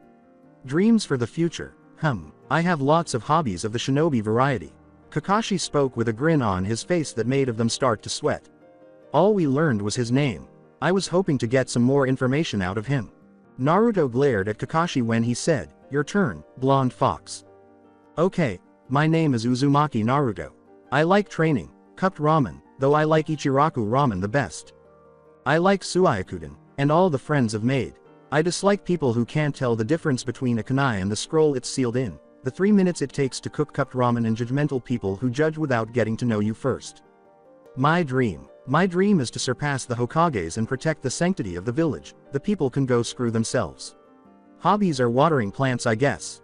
Naruto continued. His loyalty to the village is shaky, better talk to the Hokage about it. Okay Red Eye, it's your turn. Kakashi said, pointing to Sasuke. My name is Uchiha Sasuke. There are many things I dislike, but nothing compares to my dislike of fangirls. I like very few things besides training and the few friends I've managed to get. I wouldn't call my ambition a dream, because I will make it a reality. It is the resurrection of my clan. And to kill a certain man. Well, I figured as much. At least he's not a total emo Avenger type. It seems he's built some relationships in the village, that should help him a bit. Pointing to Hinata, who flushes when singled out, Kakashi remarked, and finally we have you bright eyes. Just so you know, I won't be writing out Hinata's entire stutter, but she will stutter. Honestly, I'm not sure how this should be done, so I don't like writing it out. I like training and blushes intensely. Cinnamon rolls. Write cinnamon rolls. I dislike how the branch members are treated in my family, and my dream is to unite the branch and main branches and to become the head of the clan. My hobby is pressing flowers and making my own healing ointments with Naruto.kun. Hinata mumbled. At least she's not like those other two, only focusing on love instead of being kunoichi. Hopefully Kurenai and Asuma can break those two out of that mentality. Kakashi said, drawing a question mark from his genin. Alright, enough of that shit. We will be starting our duties tomorrow. Just the 4 of us and a little survival training. Survival training? He asked. Kakashi laughed and remarked, yes, survival training with me as your opponent, but this isn't normal training. Hinata stammered, what's so funny, Kakashi-sensei? The trio gave Kakashi a startled look when he said, well, you see, there's a 66% chance of failure for this training. Those who do fail will be sent back to the academy for 4 more years of remedial training. So what was the point of having us take an early graduation exam if you were going to throw this shit at us? Said Naruto. The blonde's mini flash-out was met with laughter from Kakashi, who said, oh that was just to see if you had the chance to be genin early or if you need to go back for another 4 years. Kakashi gave them a printout to encourage a mission report before departing via Shunshin. Anyway, tomorrow you will be graded on the training field. Bring all your shinobi tools. Oh, and skip breakfast, you'll just throw it up. The following day, Team 7 was waiting for their sensei at the 3rd training ground. With views of the surrounding mountains and a sizable, deep river with forests on both banks, the training ground was perfect for training. 3 stumps are arranged side by side in the center of the glade. Naruto sat on one of the stumps and said, okay, guy and girl, we need a plan to pass whatever test Kakashi Sensei will give us. I have a few ideas, but I'm open to suggestions. Due to Kyudo's emphasis on stealth and quick trap setting, Naruto was an expert at creating traps. Given that multiple of Naruto's traps were successful in capturing the female Anbu, Sasuke was aware of this and had faith that Naruto would set up intricate ones that might be sufficient to trick even Kakashi. Let's hear your ideas first and then we'll go from there. Hinata should use her Byakugan to scout and make sure Kakashi Sensei isn't nearby just waiting for the right moment to strike. Sasuke made the suggestion. Awesome, okay, I propose I set up some Fuinjutsu traps around the area. Hinata, you and I have been training in taijutsu for years, so we'll start things off with a taijutsu blitz to test the waters. Sasuke, you and I have great collaboration with ninjutsu, so we'll combine your ninjutsu with my Suiakudan once you find an opening. No matter what, we cannot stray from this plan. None of us are good enough to take on a shinobi of Kakashi's caliber alone. Covering the area in smoke, Naruto exclaimed, okay, then let's get this started. Kage Bunshin no Jutsu. Sasuke and Hinata were startled to see a real army of Narutos occupying the space as it cleared. The clones, already aware of their orders, started using kunai to carve seals in the ground and filling them with invisible ink. Once the seals were in position, they would cover the engravings with cloak and dagger seals to give the impression that the trees and ground were undisturbed. Inquiring as to what the team was working with in advance, Sasuke said, say Naruto, I was thinking. I know a lot of Kaden and Doden ninjutsu and you know some Fuden ninjutsu along with a basic Kaden jutsu used to start campfires. Do you have any potions that could amplify Kaden or add more power to Doden? He pulled the big scroll off his back, unrolled it, and took out several potions. I have stamina potions, ignition potions, tremor potions, valor potions, swift potions, Kaden potions, futon potions and bio potion. I suggest we combine your Kaiden Jutsu with ignition potions. Hinata, you'll be taking a few stamina and valor potions to give yourself an edge. He'll most likely go off our files, so he'll underestimate at the very least Hinata and I. Naruto proceeded to give the Hyuga the potion. She put them in her holster after sealing them in a scroll. After his clones had finished laying their traps, Naruto summoned his two teammates and gave them an explanation of the location and function of the traps. While Hinata smiled shyly, Sasuke grinned at his best friend's inventiveness. She would stop at nothing to ensure that she and her allies were successful. Kakashi eventually showed up with a good morning after several more hours. He thought Naruto would scold him for being late, but all he and Sasuke did was smirk. He said, "Your task is to get these 2 bells from me before noon. Those who don't get a bell will have the fortune to watch me eat lunch in front of them while they're tied to one of the stumps." He set a timer for noon and took out 2 bells. As their stomachs rumbled with hunger, Naruto thought, "That cunning bastard. He tricked us into not eating to weaken us. Oh, this doesn't bode well." Getting different responses from the 3 of you, Kakashi explained, "There are 3 of you and only 2 bells, so one of you will be going hungry. Not only that, but those who fail to get a bell will fail and be sent back to the academy." Naruto snarled as he attempted to decipher the Scarecrow's plan. Sasuke gave the one-eyed Jonin who was trying to get a bell a glare. Hinata let out a startled and anxious gasp. Expecting them to fuss over how he would be in danger, Kakashi said, "If you want to succeed, you must come at me with the intent to kill." Instead, he received the opposite response. Sasuke and Naruto both grinned menacingly, but what really alarmed him was Hinata's response. Her face was obscured by a dark shadow, revealing only her large lavender eyes. Her once warm gaze seemed to have been replaced by a Hyuga. Appropriate coldness. Kakashi sighed as Naruto grimly remarked, "We don't fight any other way," before hurriedly and blindly charging in with a kunai. Kakashi twisted Naruto's arm and engaged him in a grapple with the kunai aimed at the back of his head as soon as he was within range. In a bored tone, Kakashi asked, "I didn't say start now, did I? What a waste of the blonde's unpredictability." Before he impaled himself on the kunai, much to Kakashi's surprise, Naruto said, "Sorry to disappoint you, sensei, but things aren't as they seem." Mud poured out and solidified in place of blood, trapping the Jonin. Kakashi exclaimed, "Ya know, I'm starting to like you guys. Let's begin, shall we?" "Start." Just before he emerged from the mud and watched the 2 surviving genin run into the woods. They appeared to have grasped the shinobi's first lesson: stealth. "Come out and fight me." Naruto made a haughty challenge. Kakashi perspired at the blonde, but he realized he couldn't simply assume that was Naruto after his demonstration of using mud clones. He was trying to figure out why his file claimed that he was erratic.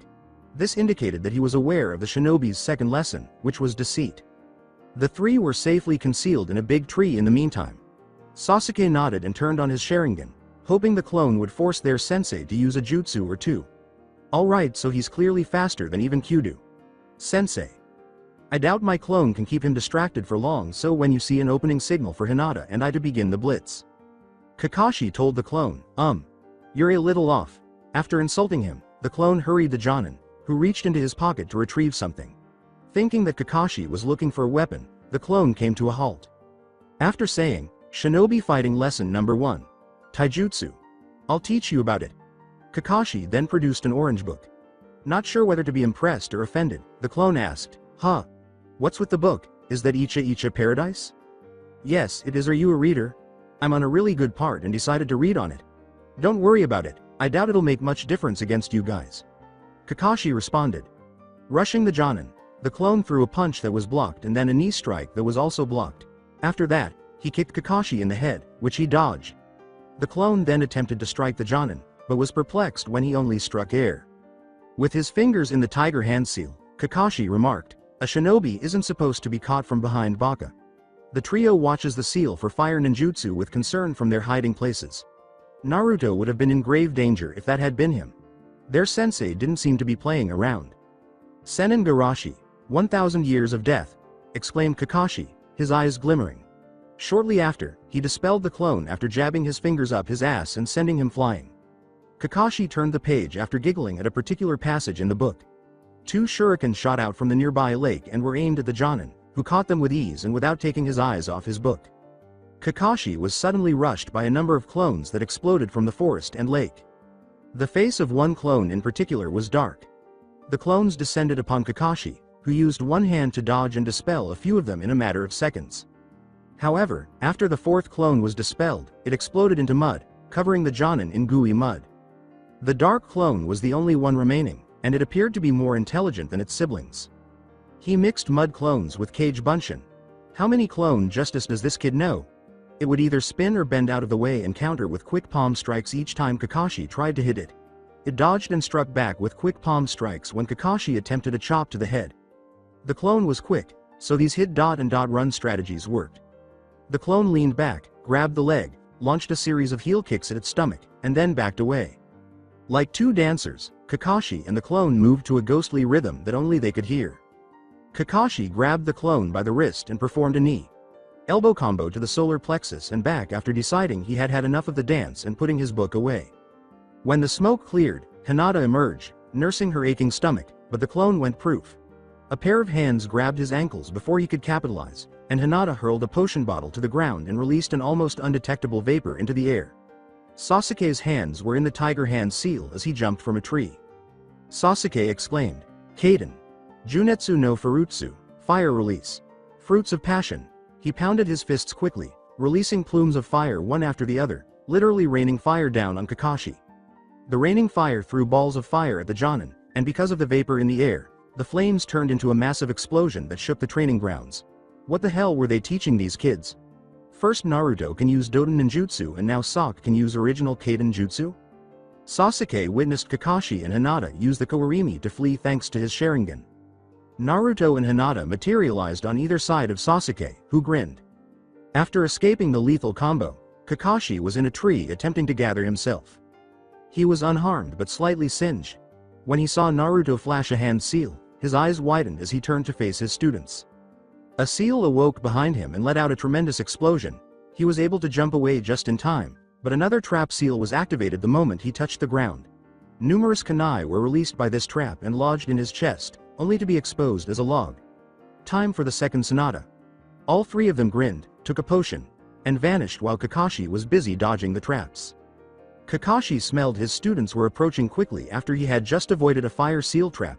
When he felt one of his arms go limp from having chakra points closed, he turned to look around but was unable to see them. He noticed multiple bruises when he rolled up his sleeve, indicating that his previous interaction with Hinata had paid off for her. Instead of aiming for obvious disabling chakra points, she was aiming for ones that would eventually render his arm useless. A huge fireball appeared out of nowhere before he could attempt to open them. Avoiding it, he felt a blow to his leg, which went numb. Then he stumbled a few inches after receiving a kick to the face. The Jonin was being worn down by the invisible attack since he had to constantly avoid fireballs, several chakra points were closed, and he was being struck like a brawler from all directions. He felt as though he was being tormented by invisible rage from phantoms that had haunted him. It ended with a single, strong blow to the chest. When the potion's effects subsided, the trio finally emerged. They approached the fallen Jonin with caution. Abruptly, multiple hands emerged from the earth and pulled them to their heads. "Well, I am impressed. You really gave my mud clone a run for its money. I have heard rumors about Suiyakushin made potions, but seeing is believing. To think it made you completely invisible even to my Sharingan is nothing short of phenomenal. I didn't even get to teach you about ninjutsu or genjutsu. It seems you all have a solid grasp on things, but you still didn't get the belts," Kakashi said as the clock struck midnight. A wave of depression sweeps over the three, and they lower their heads. They appeared to have failed despite their teamwork. Kakashi smiled and said, "Where did the time go? I guess the only thing to do now is to pass each and every one of you." "What do you mean we pass? None of us go close to getting a bell," would have been the equivalent of face faulting the three. But getting the bells wasn't the real test. No genin fresh out of the academy should be able to take on a jonin with years of experience under his belt. The purpose was to see if you could put aside your own personal interest and successfully work as a team. It's the reason you were put on teams in the first place, and I gotta say bravo. You didn't even figure out the true purpose of the test and yet you still worked together effectively. You all pass with flying colors. Congratulations Team 7, and remember this. Those who break the rules and codes of shinobi are trash. Those who abandon their comrades are lower than trash. Looked over at the memorial stone a specific surname. The Jonin then fled via Shunshin, and Naruto and Sasuke quickly freed themselves with a chakra burst. It wasn't as if they had been caught in that jutsu before. Sasuke laughed at the constant flush on Hinata's face as Naruto extended his hand to her. Before leaving in a Shunshin himself, Sasuke teased, Man Hinata, if your face gets any redder people will mistake you for a tomato or something. Anyway, good job out there. You've successfully kept your kunoichi face the entire battle and didn't doubt yourself once. If only you could do that outside of battles, you'd be golden. Damn you Sasuke.kun. Always making fun of me, when you do the same thing around Ayame. Chan, damn hypocrite. Naruto smiled broadly and said, say Hinata. Chan, how about we go to that barbecue place to celebrate becoming an official team? Did you just ask me, on a date? Calm down girl. It's just a friendly date. But it has the word date in Naruto. Eeeeee. Hinata's blush deepened at the thought. Hinata stammered terribly, but Naruto seemed to understand her perfectly. Sure Naruto.kun, I'd love to. With different things on their minds, the two strolled in pleasant silence. While Hinata dreamed of them doing things couples did, like holding hands and feeding each other, Naruto did his best not to imagine her nude. Even sharing a kiss. Although Hinata had long observed that the villagers appeared to avoid Naruto, it was Naruto's response that alarmed her as they moved through the village.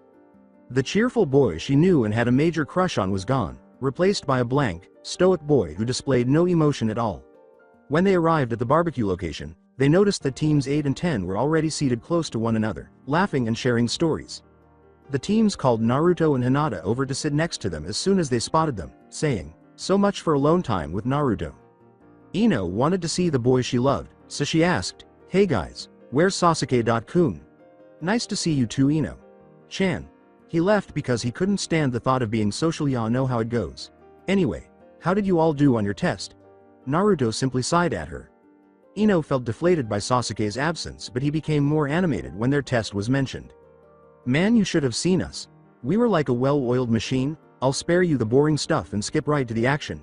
You see, our test was to capture Asuma Sensei and interrogate him on where the bells were to pass the test. Turns out the real test was teamwork, and boy did we have that down packed. It all started when Shikamaru Ino started by telling them the tale of their success in the test. A flashback. Shoji shouted, Nikuden Hari Sensha, spiked human bullet tank. He first transformed into a human-sized ball using the multi-sized jutsu. Then he tucked his limbs in and used chakra to launch himself into a strong roll, his form spiked by a net of kunai.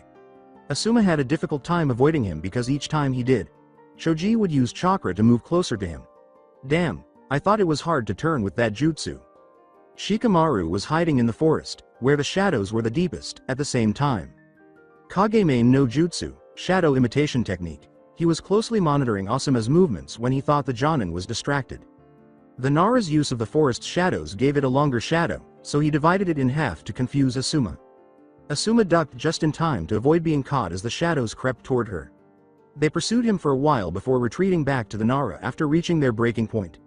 Shoji rushed in, attempting to crush Asuma beneath his enormous bullet form before he could exhale in relief. In the meantime, Ino was preparing her own jutsu while attempting to aim precisely. Asuma avoided Shoji and landed directly on top of Ino's ground. Hidden paralysis seal. In contrast to Naruto, she had to carefully write her seals on sealing paper and cover them with dirt to avoid damaging the sealing array. One of them can do fuinjutsu. Ino finished her hand seals in a matter of seconds while her opponent was paralyzed. Raiden. Inazuma Tuka, lightning release, lightning transmission. Ino began to chant. A streak of lightning shot from her hands at breakneck speed in Asuma's direction. Despite being paralyzed, Asuma persevered and was able to Kawarimi with a squirrel nearby before being electrocuted. To his surprise, Ino managed to control the jutsu flow while holding a hand seal, avoiding the animal and crashing into the ground instead. As Ino took a moment to find their sensei, Shoji regrouped beside them. She indicated where he was in a tree using her sensory powers. Shoji transformed back into a human bullet tank and used tree climbing to roll up the tree, almost crushing the stunned Asuma, who managed to avoid Ino's next lightning strike. Since Ino was in charge of the jutsu's flow, Asuma did his best to avoid it. Before long, Ino became weary and the jutsu dispersed. Asuma was nearly flattened when Shoji, in his human bullet tank form, fell from the sky like a meteor. He intended to simply exhaust them until the very end, but they worked surprisingly well together. He felt himself stiffen abruptly, and when he looked down, he saw that Shikamaru had successfully captured him in his Kageme. He was shocked to learn that the Nara had extended Shoji's shadow further in order to capture him by using his human bullet tank to cast a huge shadow. The timer sounded before she could finish the hand seal, saying, Ino, Hurry up and get the information with your Shintenshin no Jutsu, mind-body switch technique. The flashback is over. Ino concluded her story by telling them, after that he passed us and we came here to celebrate. She continued to study Fuinjutsu despite not being accepted as an apprentice, which impressed Naruto. Since she was also a Raiden user, Ino smiled at the idea of teaching her Sasuke-kun about Raiden. Say Ino-chan, if you really want to get Sasuke's attention, might I suggest you show him a few Raiden manipulation exercises and maybe a ninjutsu or two? He is a Raiden user after all. She quickly left the table to find the Uchiha because she didn't want to waste any more time. Sakura followed her because she didn't want to lose to her rival.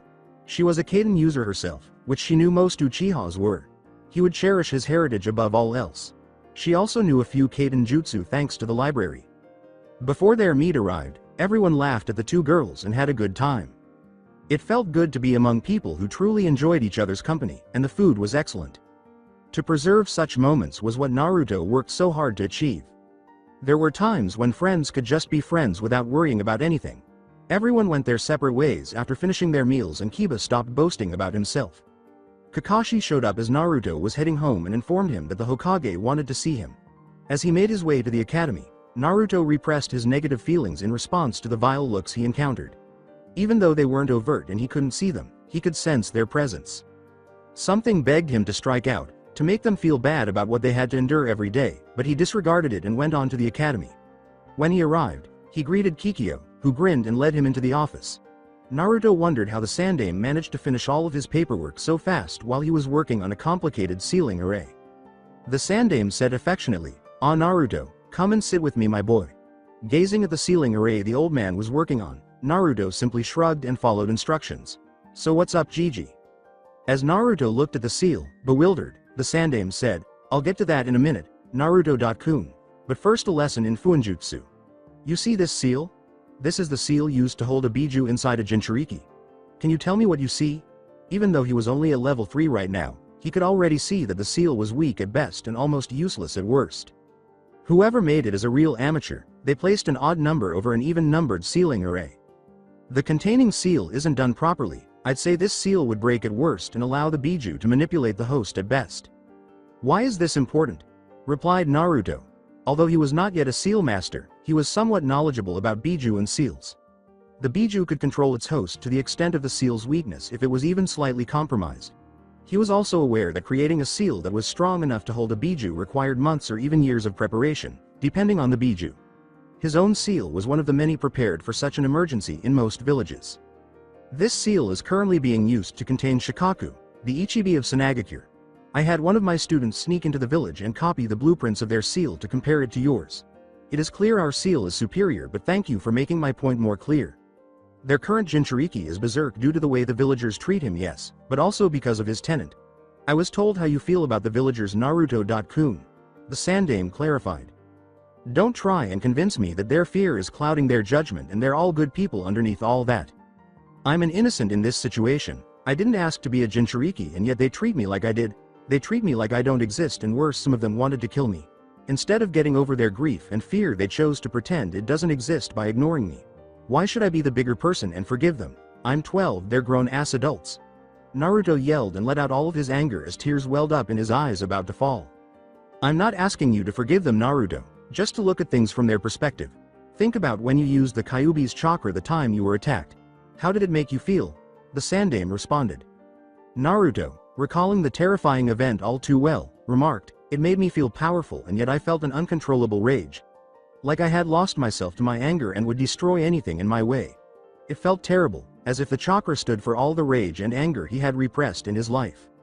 Exactly, the Kyuubi's chakra is the embodiment of negative emotions. The stronger you feel them, the easier the Kyuubi's chakra can leak out. Imagine you're sparring and you feel intense negative emotions. What's stopping the Kyuubi's chakra from leaking out and you going too far? Word travels fast, my boy. Even the civilians have heard of the Suna Jinchuriki status as a berserker. He is the worst case scenario for a Jinchuriki. The darkness and loneliness has completely consumed him. He kills his own villagers to prove his existence. Don't be like him, Naruto-kun. Allow your bonds to strengthen your resolve and let their love conquer the darkness in your heart. You have so many people that love and care about you, Naruto-kun. Don't let what the majority say or do corrupt you. the Sandame said, hugging the boy as if he were his own grandson. After being starved for such attention his entire life, Naruto was rendered speechless by the embrace. He gave the old man a heartfelt hug and shed a few tears because it felt so good to be held. Naruto decided that apathy was preferable to blatant hatred, as he had previously felt, and said, "I'm not going to just forgive them right off the bat. It's going to take time, Gigi. Just give me some time." Even though he might never fully forgive them for the way he was treated, he was eager to try. The Sandame wished Naruto luck and sent the boy off, saying, "I'm not asking you to forgive them for their sake. I'm asking you to forgive them for yours. Take all the time you need, Naruto-kun." He could still sense their animosity toward him as he strolled through the village, but for once he smiled a little. Comprehending their behavior somewhat aided him. A figure was seen running from what appeared to be invisible assailants deep within the Konohagakure forests. "This is Copycat. What is the distance of the target?" The figure was identified as an escaped inmate from Konoha prison because he was dressed in orange pants and a shirt. The figure, who had white hair and 2 Fuma shuriken that he had stolen during his escape, had a terrified expression on his face. Through her headpiece, Hinata stated, "This is Bright Eyes, he's 5 meters and we're in position." The 3 leapt from their hiding spots and blocked each of Mizuki's escape routes as soon as the signal was given. When the former sensei realized who his assailants were, he quickly became calm. He smirked, his victory already certain in his mind, and his arrogance almost palpable. "Man, am I glad to see you brats. I thought they had sent the Anbu after me. They must want me to escape if they sent a bunch of brats after me." Sasuke and Hinata both laughed when Naruto joked, or maybe they figured a bunch of brats was all that was needed for such a small threat. The blonde had a knack for making things more fun. They had learned to rely on and trust this man for 4 years of training, so learning that he was a traitor was a bitter pill to take. Mizuki attempted to have one of the students steal the forbidden scroll of sealing for him after the graduation, but the child was easily apprehended, and when she informed the authorities, he was locked up almost right away. His recent escape was made possible by a prison riot in which some individuals managed to break out, but none of them were superior to Chunin. "Shut up, demon. I can't believe they let a little shit like you graduate after what you did to the village. I may be a traitor, but you're—" Naruto threw a tiny pink pellet in Mizuki's mouth before he could finish. He was silenced when the pellet exploded and a gooey material covered his mouth. As the traitor took out his Fuma shuriken and threw it at Naruto, several tick marks appeared on his head. Sasuke chanted, "Doden. Doryuheki, Earth Release. Earth. Style Wall." And sculpted the Uchiha symbol onto an earth wall. Before falling to the ground like dirt in the wind, the Fuma shuriken was embedded in the wall. Mizuki was struck by the Kanashibari no Jutsu, temporary paralysis technique, after he made the error of staring into Hinata's icy glare. He watched as the Hyuga repeatedly struck each vital organ before he finally collapsed to the ground, lifeless. It only took a second for Naruto and Hinata to close the distance after the jutsu ended. Naruto made a mud clone and threw it at Mizuki, nailing him in the chest as Hinata used lightning. Fast 2. Finger strikes to close several chakra points on his arms. At least it appeared that the clone pinned the Chunin to a tree after knocking him out cold. Mizuki avoided the attack by using Kawarimi just in time. Before forming a lasso of clones and whipping them around at the Chunin, who escaped the unconventional attack, Naruto continued to toss his clones like missiles. With 2 kunai in each hand, Mizuki charged the pair and swung at them with lightning. Fast accuracy, destroying clones as they went to their maker. The pair outdistanced the Chunin's kicks and slashes, giving him a hard time. This went on for a short while before Hinata stumbled and Mizuki took advantage of the situation by stabbing the girl in the chest, causing her to go up in smoke. Another Hinata hurried him and used quick palm strikes to completely seal off all the chakra points in one of his arms before he could think about what was happening. Just as a wind enhanced fireball roared at the stunned Chunin, who had used the Kawarimi to avoid death, Hinata leapt out of the way. Since Hinata and Naruto's clones provided the ideal diversion and Mizuki was now aware of him, Sasuke cursed for missing his target. The one-armed Chunin materialized behind him and put a kunai to his throat before he could jump away. Before Mizuki could finish, he heard sizzling. "Alright, you little shits. I've wasted enough time messing around with you. Now I'm going to," he said. He saw that the Uchiha had numerous explosive tags on his back. Mizuki managed to escape the majority of the blast zone by throwing the body far away from him, but his numb arm was burned and he still had a deafening ringing in his ear. After creating a few more clones and adding personalized tags, Naruto hurled them at Mizuki. Mizuki threw kunai at the cloned missiles with great accuracy because he didn't trust them. The clones would either burst into flame or turn to water instead of poofing or turning to mud. Sweden. Mazarapa, water release, water trumpet. Hinata capitalized by using hand seals to create the illusion of playing a trumpet by launching a large jet of water from her mouth through her hands. Mizuki was hit in the chest by the high-pressure water after failing to dodge in time. He crashed into a tree after being washed away. More than 100 clones surrounded him and hurled themselves at him before he could recover. Mizuki became a human statue as a massive mass of mud, hardened by the fire tags on some of the clones, engulfed him. They didn't want him to suffocate to death, so only his head up to his nose was free. The trio sealed Mizuki away in a human-sized scroll and shunshined off to meet Kakashi after the real Naruto approached him and patted him on the face. "This is Blonde Hero, we have the target secured. Ready to take him to the rendezvous point." When they reached the forest's entrance, Kakashi was reading his Icha Icha Paradise while leaning against a tree. Naruto sarcastically remarked, "Nice work, sensei, you did an awesome job of helping us take down a Chunin." Since becoming Team 7, Kakashi had made it his goal to make his team the best assault team ever produced in Konoha. He simply snorted, "Please, I've trained you all well within these 4 months of being a team. A lone Chunin with half his chakra sealed shouldn't have been too much trouble." He gave them all rigorous training. They needed to be able to track fast, moving objects in addition to fighting at high speeds. Sasuke needed to be able to do this with and without the Sharingan, and Hinata's Byakugan required the same ability. Additionally, he assisted Naruto with his control and Sasuke and Hinata in boosting their chakra reserves. He accomplished this by tying them together and using a boulder to support them as they ascended cliffs with one hand. Taking a cue from Guy, he had them practice wearing resistance seals and using parachutes to accelerate their running. He addressed each person's shortcomings one at a time, transforming them into assets. In addition to helping Hinata create her own chakra needles and a jutsu she was working on but hadn't finished yet, he enhanced her ninjutsu arsenal to include multiple Suiden jutsu. He gave Sasuke a low-ranked Raiden jutsu and enhanced his speed and taijutsu. He assisted Naruto in identifying and dispelling genjutsu, and he even revealed the secret to Kage Bunshin. After 4 months of chakra training, all members of Team 7 were able to use the aforementioned jutsu, which greatly aided their training. The more clones he made, the longer they lasted. Sasuke could keep 8 clones for an hour, Hinata 4 for 2, and Naruto hundreds for an hour. After transporting their prisoner to prison, Team 7 proceeded to the academy, which housed the mission hall. They handed their mission scroll to Iruka, who was extremely proud of his students despite his reservations about giving them the C+ ranked mission. Their demeanor demonstrated their professionalism and strength as shinobi. "A job well done, Team 7, on your first C-ranked mission. According to the client, the job was done swiftly and effectively.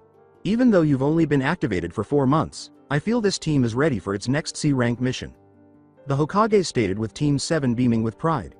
It was good to have some action to test them after 4 months of only completing D-ranked missions. Iruka would never doubt the Sandame's judgment, but he was hesitant to give them another C-ranked mission. When he handed the mission scroll to Kakashi, he could only hope his favorite pupil was prepared. "Your mission is to escort a princess to a neighboring kingdom. Since Demon Country is far from most shinobi nations, it is highly unlikely you will run into any shinobi, but just to be safe I'm sending an extra genin with you," the Sandame clarified. Incredulous, Naruto exclaimed, "Don't be shitting me, Gigi. You mean a legit princess? Like an actual princess of an actual kingdom?" The Sandame laughed. "Yes, Naruto, Princess Arekuzandorosu Tiru Ganedo is the princess of Arekuzandoria." Tenten then entered the office, dressed in her Shippuden outfit, complete with shin and shoulder guards. Team 7 then departed in a trail of leaves, followed by Tenten. Before departing to engage in Kakashi activities, such as reading porn in public, Kakashi said, "Okay Team and Tenten, we'll be leaving tomorrow at around 0900. I expect everyone to be ready." Naruto stopped Tenten as she started to walk to her apartment. With a hint of shyness for the first time, Naruto said, "Why don't you come to the Hokage Manor with me, for old time's sake?" Tenten was moved to learn that their friendship had endured despite all of their time apart. Although Hinata waited a little while longer to watch Tenten and Naruto leave, she readily agreed, and Team 7 parted ways. In an attempt to catch up with her friend, Tenten inquired, "So Naruto-kun, how has being a genin been treating you?" Tenten graduated 2 years ago as the top kunoichi in her class, a full year ahead of schedule, and the two had lost touch. Naruto was delighted to share some of his accomplishments with her. The idea that he had slipped into the Anbu headquarters and placed poison ivy in their trousers made her laugh. The awkward moment when he and Hinata changed all of the Hyuga male's clothing to lingerie. The long, Haired clan was embarrassed. Tenten was astounded by what she saw when the two of them entered Naruto's room at the Hokage's manor. Several intricate seals hung from the ceiling like cocoons. Discarded scrolls were scattered on the floor. There was only a bed in the corner, and there were spots of scorch. A number of Kage Bunshin were reading among the books on the shelves. Without taking her eyes off the book, a clone dressed as a stunning blonde with Sailor Moon style hair asked, "Sup boss?" The fact that each clone was dressed as a different person struck Tenten as odd. One had green eyes and spiky blonde hair that rose against gravity. Another would sometimes shoot his finger gun. He had black hair and was dressed entirely in green. Another wore a red coat and had blonde hair pulled back in a ponytail. The last female one wore a pink kimono and had blue hair. Naruto asked, "How goes the sealing matrix for Project C?" as he retrieved a weaponry from a hidden compartment on the wall. As the two of them proceeded to seal their weapons, he gave Tenten the signal to start. The fact that Tenten could still keep up with Naruto in sealing surprised him. "We've got the seal arrays right, but the damn chakra control needed is insane. It's like you have to break your chakra into threads and then weave them back together. We'd have to dedicate more time to chakra control than the seals. I'd say give us a month and we should be able to do what you need." The Sailor Moon clone clarified he could completely change sealing if his concept was successful. Naruto finished his sealing a second ahead of Tenten, saying, "You have a week, create more Kage Bunshin if you have to." Tenten reluctantly gave the blonde enough money to buy him multiple bowls of ramen at Ichirikusa's because it was a long-standing wager that whoever could seal the fastest would have to pay the winner. Tenten wished Naruto a good night and promised to see him the following day after packing their supplies. The female Anbu suddenly appeared and said, "It's been a while since I've seen Panda-chan around. You figured out she has a crush on you yet?" For some reason, Naruto sensed her presence whenever she was around and wasn't surprised by her appearance. He may have sensed her for a variety of reasons, including the fact that she was one of the few constants in his life and that he was a natural sensor. "Yeah right, Tenten-chan has a crush on me. I'll believe that when Hinata-chan confidently kisses me in front of the entire Hyuga clan." Naruto laughed. Naruto had the grace to blush as the female Anbu wrapped her arm around him and embraced him. "You'd like that, wouldn't you, huh? For the Hyuga Heim to passionately kiss you in front of a bunch of stuck-up assholes." He would never think of his friend that way, but he had to admit that the idea was somewhat alluring. Although he was flattered, he wasn't sure if he even wanted a relationship at the moment. He was aware that Hinata had a crush on him. "Anyway, I hear you have another C-rank mission. Going to Demon Country, I hear the technology there far exceeds that of any other nation. I bet the Hokage is hoping to start trading with them in the hopes they'll share those advances with us.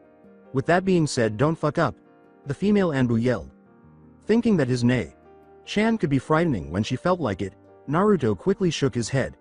After running a hand through his golden hair, the female Anbu says, "More importantly, be safe and return home safely. Kami knows what I do for fun without you." Then she vanished in a shunshin. When Team 7 assembled at the gate the following day, Kakashi was, for once, on time. The group left to catch a ferry to Demon Country after making sure they were packed. At breakneck speed, they all jumped through the trees. Tenten had heard from her sensei that Kakashi was notoriously strong, so she was surprised that Team 7 could keep up with her. It stands to reason that his pupils would receive excellent instruction. As they made their way to the closest city dock, Naruto made the snap decision to ask, "Tenten-chan, do you have a crush on me?" The girl nearly flinched at his abrupt question. Where did that come from? Had he finally figured it out? He could tell everything he needed to know by the flush on her face. He studied human psychology under his sensei, who taught him that blushing was a sign that someone was romantically interested in you.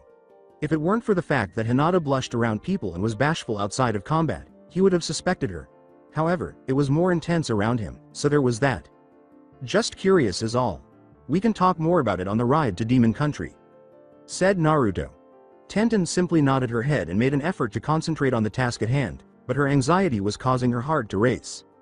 She believed she had done a pretty good job of hiding her feelings, but apparently she had fallen short. They arrived at the dock shortly after, and Kakashi arranged for a ferry for them. The gang was astounded by the open water's splendor. The sun reflecting off the endless blue waters, the scent of salt water in the air, and the waves that seemed to gleam with vitality. "Hey Tenten-chan." The girl jumped in surprise and spun around to see Naruto, making her heart pound against her chest, but Tenten was too preoccupied with the sights to notice him coming. Could she really express her feelings to him? Naruto had an odd way of figuring out when someone was lying to him, so she knew she couldn't lie to him. Tenten stammered, "Hey Naruto-kun. What's up?" Naruto noticed and all he could do was sigh. He didn't want to mince words, so he said bluntly, "You know actually what's up. We have a while before we get to Demon Country, so I have to know here and now. Do you have feelings for me or not?" Tenten's face flushed as she stammered, "Well, you see, I'm a Havia Crushini OU." Although she tried to speak quickly so he wouldn't hear, Naruto did hear her and was only able to ask one question. "Why?" he asked, finding it incomprehensible. He thought Tenten was a wonderful girl who could have anyone she wanted. She was intelligent, talented, attractive, and her smile could make anyone smile. "What do you mean why? You're a girl's dream. You're cute, sweet, loyal to a T, strong, brave, the list goes on. I couldn't help but like you Naruto-kun. So, what now?" She could tell that he wasn't feeling the same. He sighed deeply, as if things had just gone from bad to worse, but he wasn't grinning as if his dreams had come true. "Well, I'm flattered you think so highly of me Tenten-chan, but I'm afraid a relationship just isn't on my mind right now.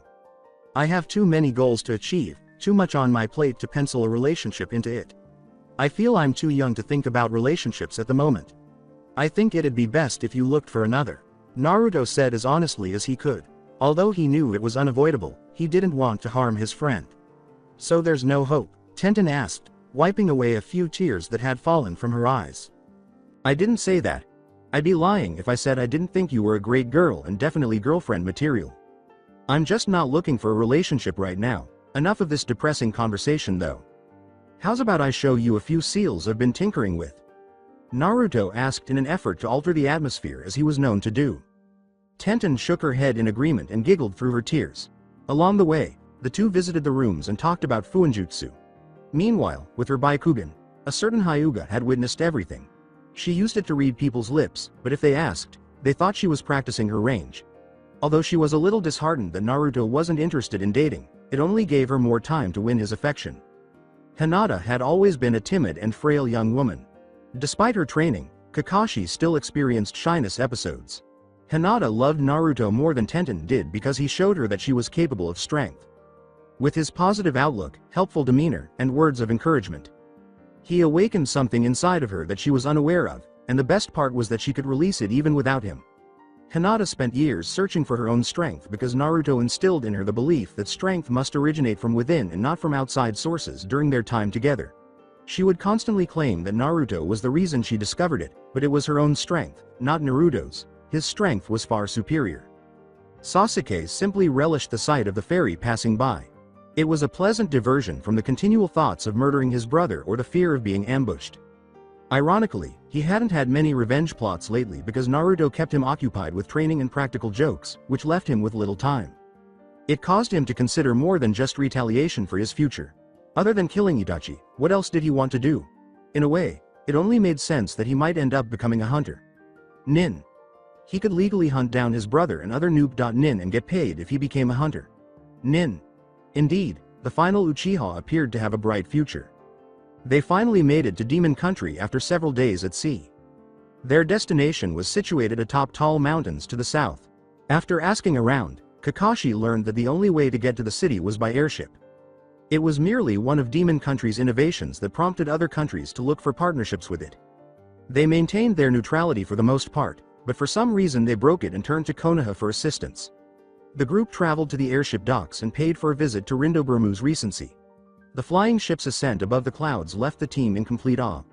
If they were impressed by the boat ride, they were even more so by the never-ending sea of clouds and the lowering sun. As Naruto looked over the railing at how high up they were, he exclaimed, "Whoa, this is awesome Dadbayo. Why can't Konoha have these Kakashi? Sensei?" Sasuke appeared to be enjoying the experience as well. Tenten, feeling a little queasy at being so high up, avoided the railing as much as possible. Everyone nodded, and Naruto pouted, "I'm not that bad." Kakashi said, "If this mission goes well, they may share such inventions with us. I shouldn't have to remind you all to be on your best behavior, especially you Naruto." Soon after, they saw the Kingdom of Infinitum in all its splendor. It was surrounded by stone buildings and hovering airships. A massive castle with its own airship dock stood in the middle. The kingdom's gates opened, letting them enter the sizable settlement. The business, theater, industrial, and grand castle districts were its 4 divisions. The regent Fabaru Shido Ix was their client.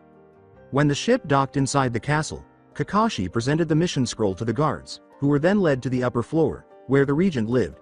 When they arrived at the main hall, Regent Shido welcomed them. He was an average height man with a big gray goatee and mustache. His mustache resembled a crescent moon inverted. Regent Shido invited them into the main hall and said, "Ah, you must be the Konoha Nin I sent for. Please come in, there is much to discuss."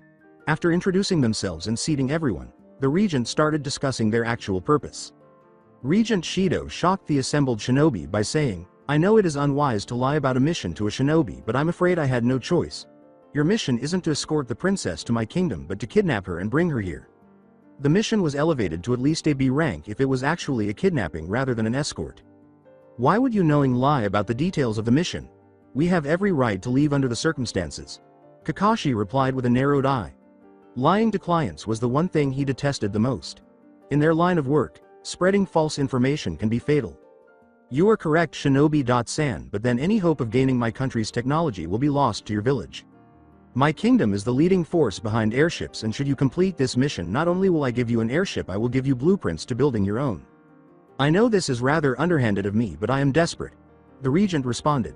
Kakashi found himself in a difficult situation. On the one hand, if he terminated the mission before it started, it would damage Konoha's reputation in Demon Country and eliminate any possibility of having airships there before any other country. However, capturing a princess was no easy task and might have been beyond his team's capabilities. "Do not think I would have you come all the way here just to set you up.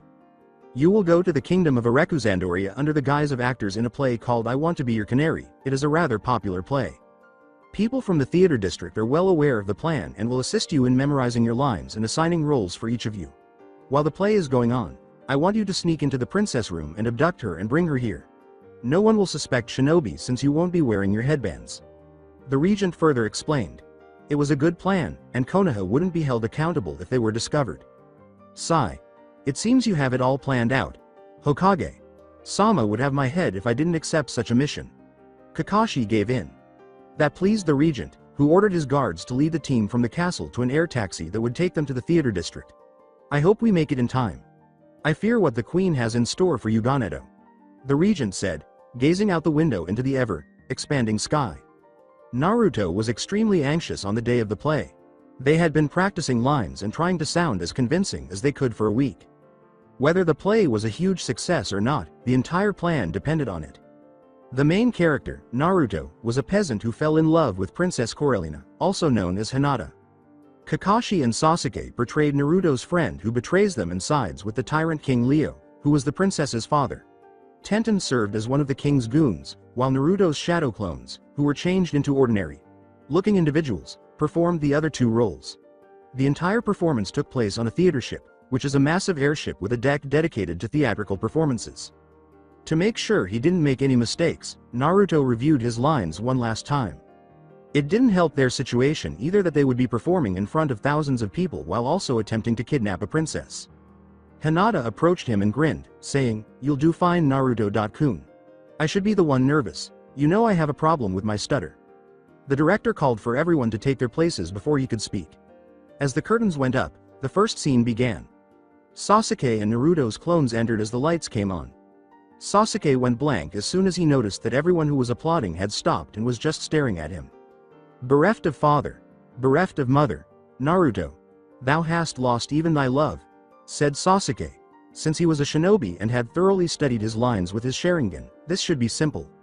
Shadow Clone number 2 exclaimed, "Fortune hath escaped thee. For what end shalt thou live?" Shadow Clone number 1 raised his sword in the air and exclaimed, "For the sake of our friend, let us bury our steel into the heart of the wretched King Leo." Before they dash off stage, Sasuke and Shadow Clone number 2 exchange swords and say, "Hi." A grand battle greets the audience as the stage rotates. A fierce Kenjutsu battle is being fought between Naruto and Kakashi. The audience was unaware that Kakashi was clearly superior to Naruto with a sword because they appeared to be on an equal footing. The sound of steel on steel reverberated throughout the area as they unleashed slashes from every direction. Sasuke exclaimed, "We shall back thee, kinsman," as they arrived on the scene. Naruto pronounced, "Pray, sheath thy swords. This villain is mine," with a strong sense of character. When he considered it, having shadow clones transform into different people truly helped you get a feel for acting. Sometimes it felt like he could read the thoughts and feelings of hundreds of people because everything they thought of and experienced was transferred to him. Taking a death glare, Shadow Clone number 2 said, "Nay, kinsman, for I, too, have lost a brother to this fiend," before assuming a martial position. Kakashi grinned at his students, and judging by the audience's amazed expressions, it appeared that everyone was performing their roles fairly well. Since he was also a main character, he couldn't possibly let them take all the attention. "What ho! Out, vermin, away! Thou darest bear thy sword before the king. All who stand in my way shall be crushed," Kakashi replied. Tenten and a Shadow Clone took Kakashi's side. "Treacherous Leo, my kinsman's suffering shall not be in vain. For I shall instruct thee in his incomparable pain," said the first Shadow Clone. The two sides fought. Tenten and Naruto decide to add their own twists to the scene by fighting a furious battle using Fuinjutsu. Naruto would seal them after Tenten unleashed a shower of sealed weapons on them. Fuinjutsu. Gogyu Ho. Sealing technique. 5 elements fire. Tenten unleashed a torrent of flames from a scroll after realizing her attacks were ineffective. Naruto pulled out a prepared scroll and, after completing the necessary hand seals, Fuka Huan. Fire sealing method. The scroll released a chakra, like vapor that surrounded the flames. Seal is written in kanji on the scroll, and they are drawn in towards it. In the meantime, Sasuke and Kakashi fight ninjutsu. Sanda Saburo. Sasuke yelled, condensing a lot of Raiden chakra into a ball of lightning in his hand. Chidori, exclaimed Kakashi. Both struck each other with lightning. Shikara. Covered fists. Both Tenten and Naruto had to anchor themselves to prevent being blown away after a massive explosion occurred, leaving a huge crater in the ship's hull. The shockwave causes the Shadow Clones to puff into smoke. The audience erupted in cheers upon witnessing such spectacular demonstrations of strength. As he left the stage, Kakashi swore, "Arrg. Grr. Thou hast not seen the last of me, Naruto." Naruto chased after him, demanding, "Come back," until Sasuke appeared in front of him. "Sasuke, get out of my way," Naruto yelled angrily. "Think about this, Naruto. Peace would rule both of their kingdoms if Prince Schneider married Princess Cornelia," Sasuke said, attempting to reason with the young man. "'Tis foolishness. If all were so easy, why, none would suffer in this world," said Naruto. They both jumped down toward the throng and performed kenjutsu. To express how much they loved their performance, the audience threw money at them. Despite their inexperience with the swords, years of practice had made their attacks well coordinated. It resembled a lovely dance between them. Subtly, Naruto created 2 Shadow Clones and had them henge into them after the scene was finished. They headed for the castle after covering their respective parts. With the start of the actual mission, Naruto and Sasuke activated their individual powers. While Naruto was concentrating his sensor skills to detect any chakras, Sasuke had his Sharingan blazing as it spun wildly. Both preteens anchored themselves to the walls above after Naruto detected 2 signatures. 2 soldiers were observed guarding the princess's room's staircase. Naruto landed on top of them, pulled the 2 unconscious guards to a storage room, and had both teenagers put on their armor. How can they function in these? They're heavy and don't really allow much movement. Sasuke was upset. Naruto nearly puked in the helmet and exclaimed, "Yeah, well, at least yours doesn't smell like sweaty zombie ass." Knowing exactly how to recognize the smell of a zombie ass, Sasuke laughed.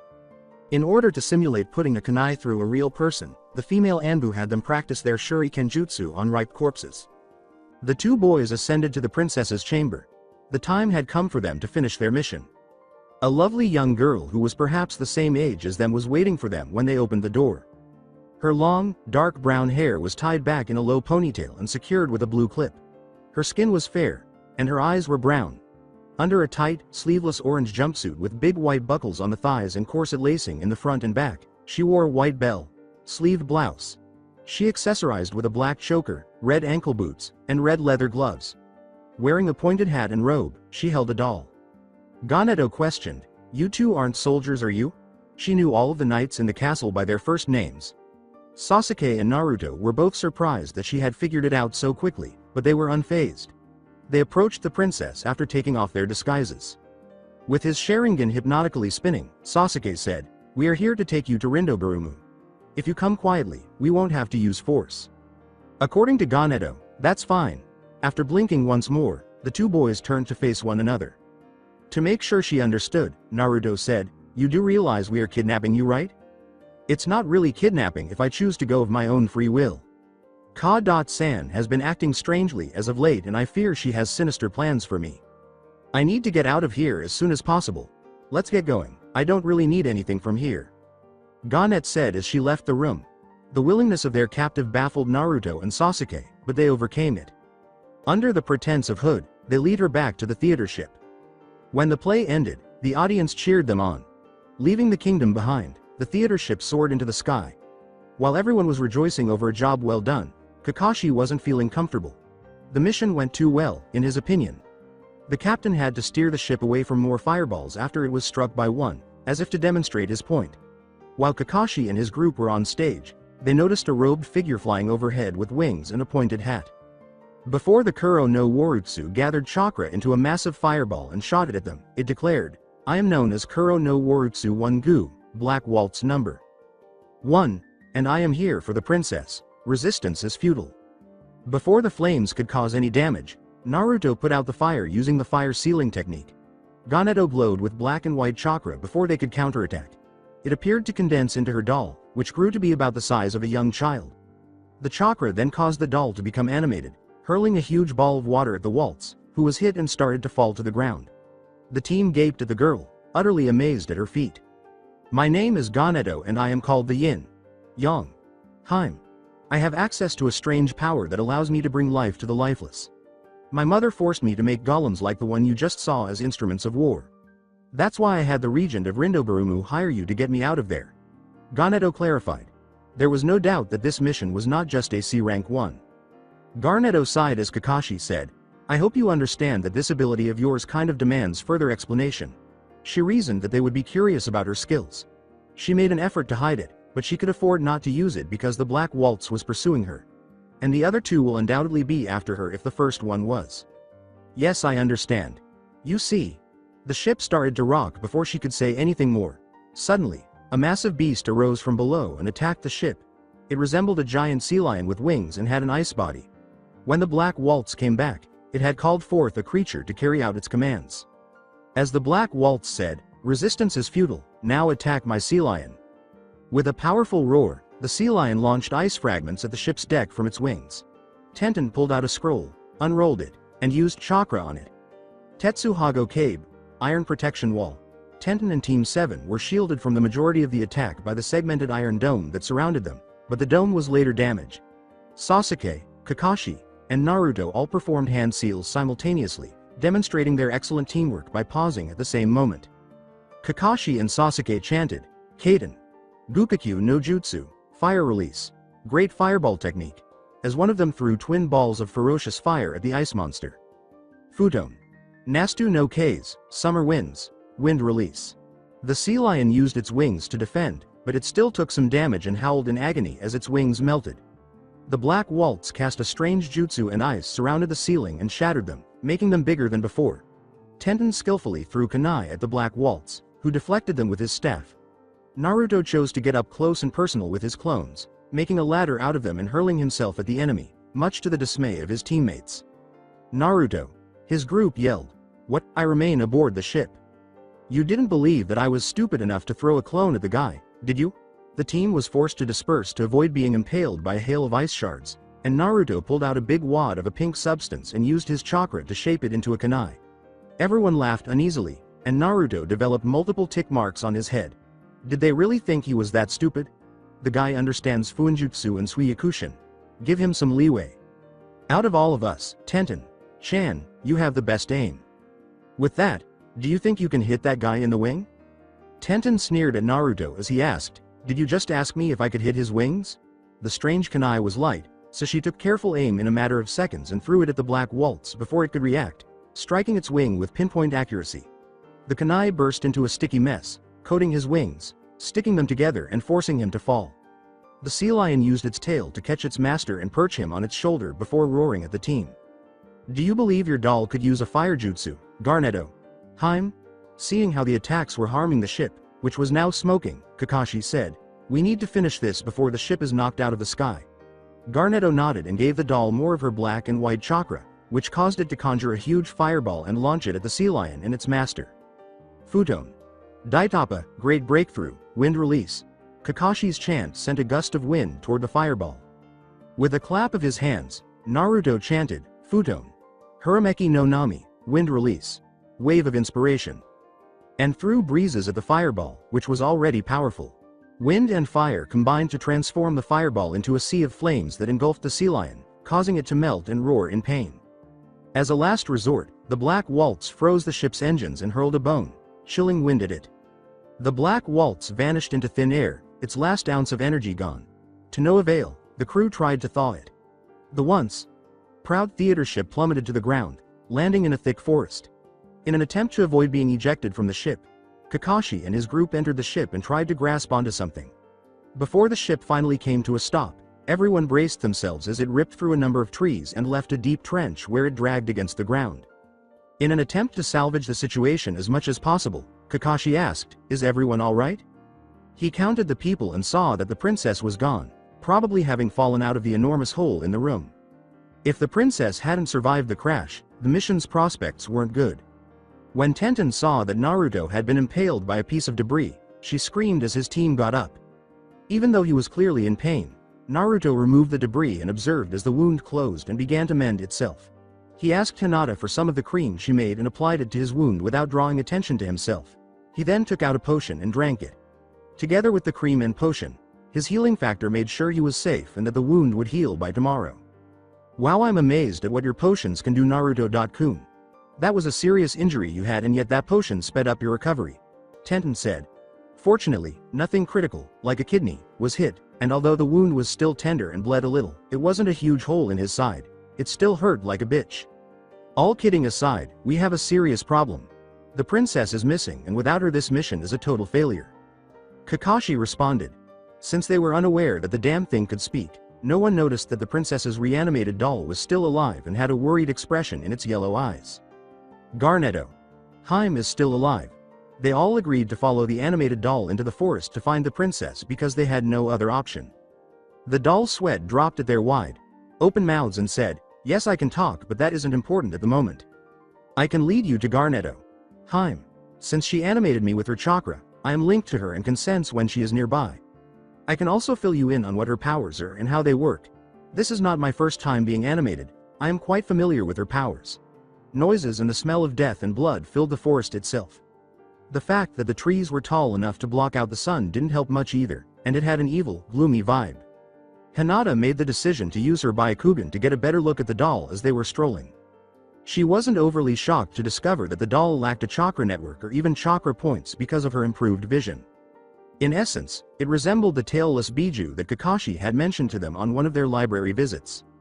In case they ever encountered one, he told them about Biju and their Jinchurikis. Connecting the dots about Naruto was the second reason for these trips. Hinata learned that Naruto and Sasuke were the Jinchuriki to the Kyuubi as soon as she read about Red Chakra's connection to Biju. Although the Uchiha was unable to see Naruto's chakra system, he did see Naruto use it against the female Anbu when they were younger and believed she was attempting to murder them. Naruto was incredibly appreciative to have discovered valuable individuals who could distinguish him from a gigantic furball. The princess has access to both yin and yang chakra, which allows her to bring her imagination to life with yin chakra and then breathe life into it with yang chakra. The problem is that she lacks the training necessary to utilize this gift to its full potential. She can really only animate inanimate objects she comes into contact with. Still, even with such limitations, her mother has exploited her gift to the fullest. The Black Waltz are an example of this, but is not the end of the exploits. She has forced the princess into making a literal army of mindless dolls not that different in appearance to me. It is unknown what she wishes to do with these dolls, but it can't be good, the doll clarified. "I noticed that you don't have a chakra network or anything of the sort. What is the best way for us to defeat these dolls?" replied Hinata. They needed to be fully informed about these animated dolls if they were going to have to deal with them. The team discovers a strange plant creature that has the princess imprisoned inside its cage. Like body before the doll can explain. Jutsu were out as the team assumed positions and got ready to battle the creature, taking extra care not to hurt the princess. Tenten opened a kodachi and slashed it off as the creature swung its tentacle. Like arms. The creature then just regenerated a new one and struck out once more, but the team managed to avoid it this time. When Hinata used her Byakugan, she saw that the creature had a network of chakras.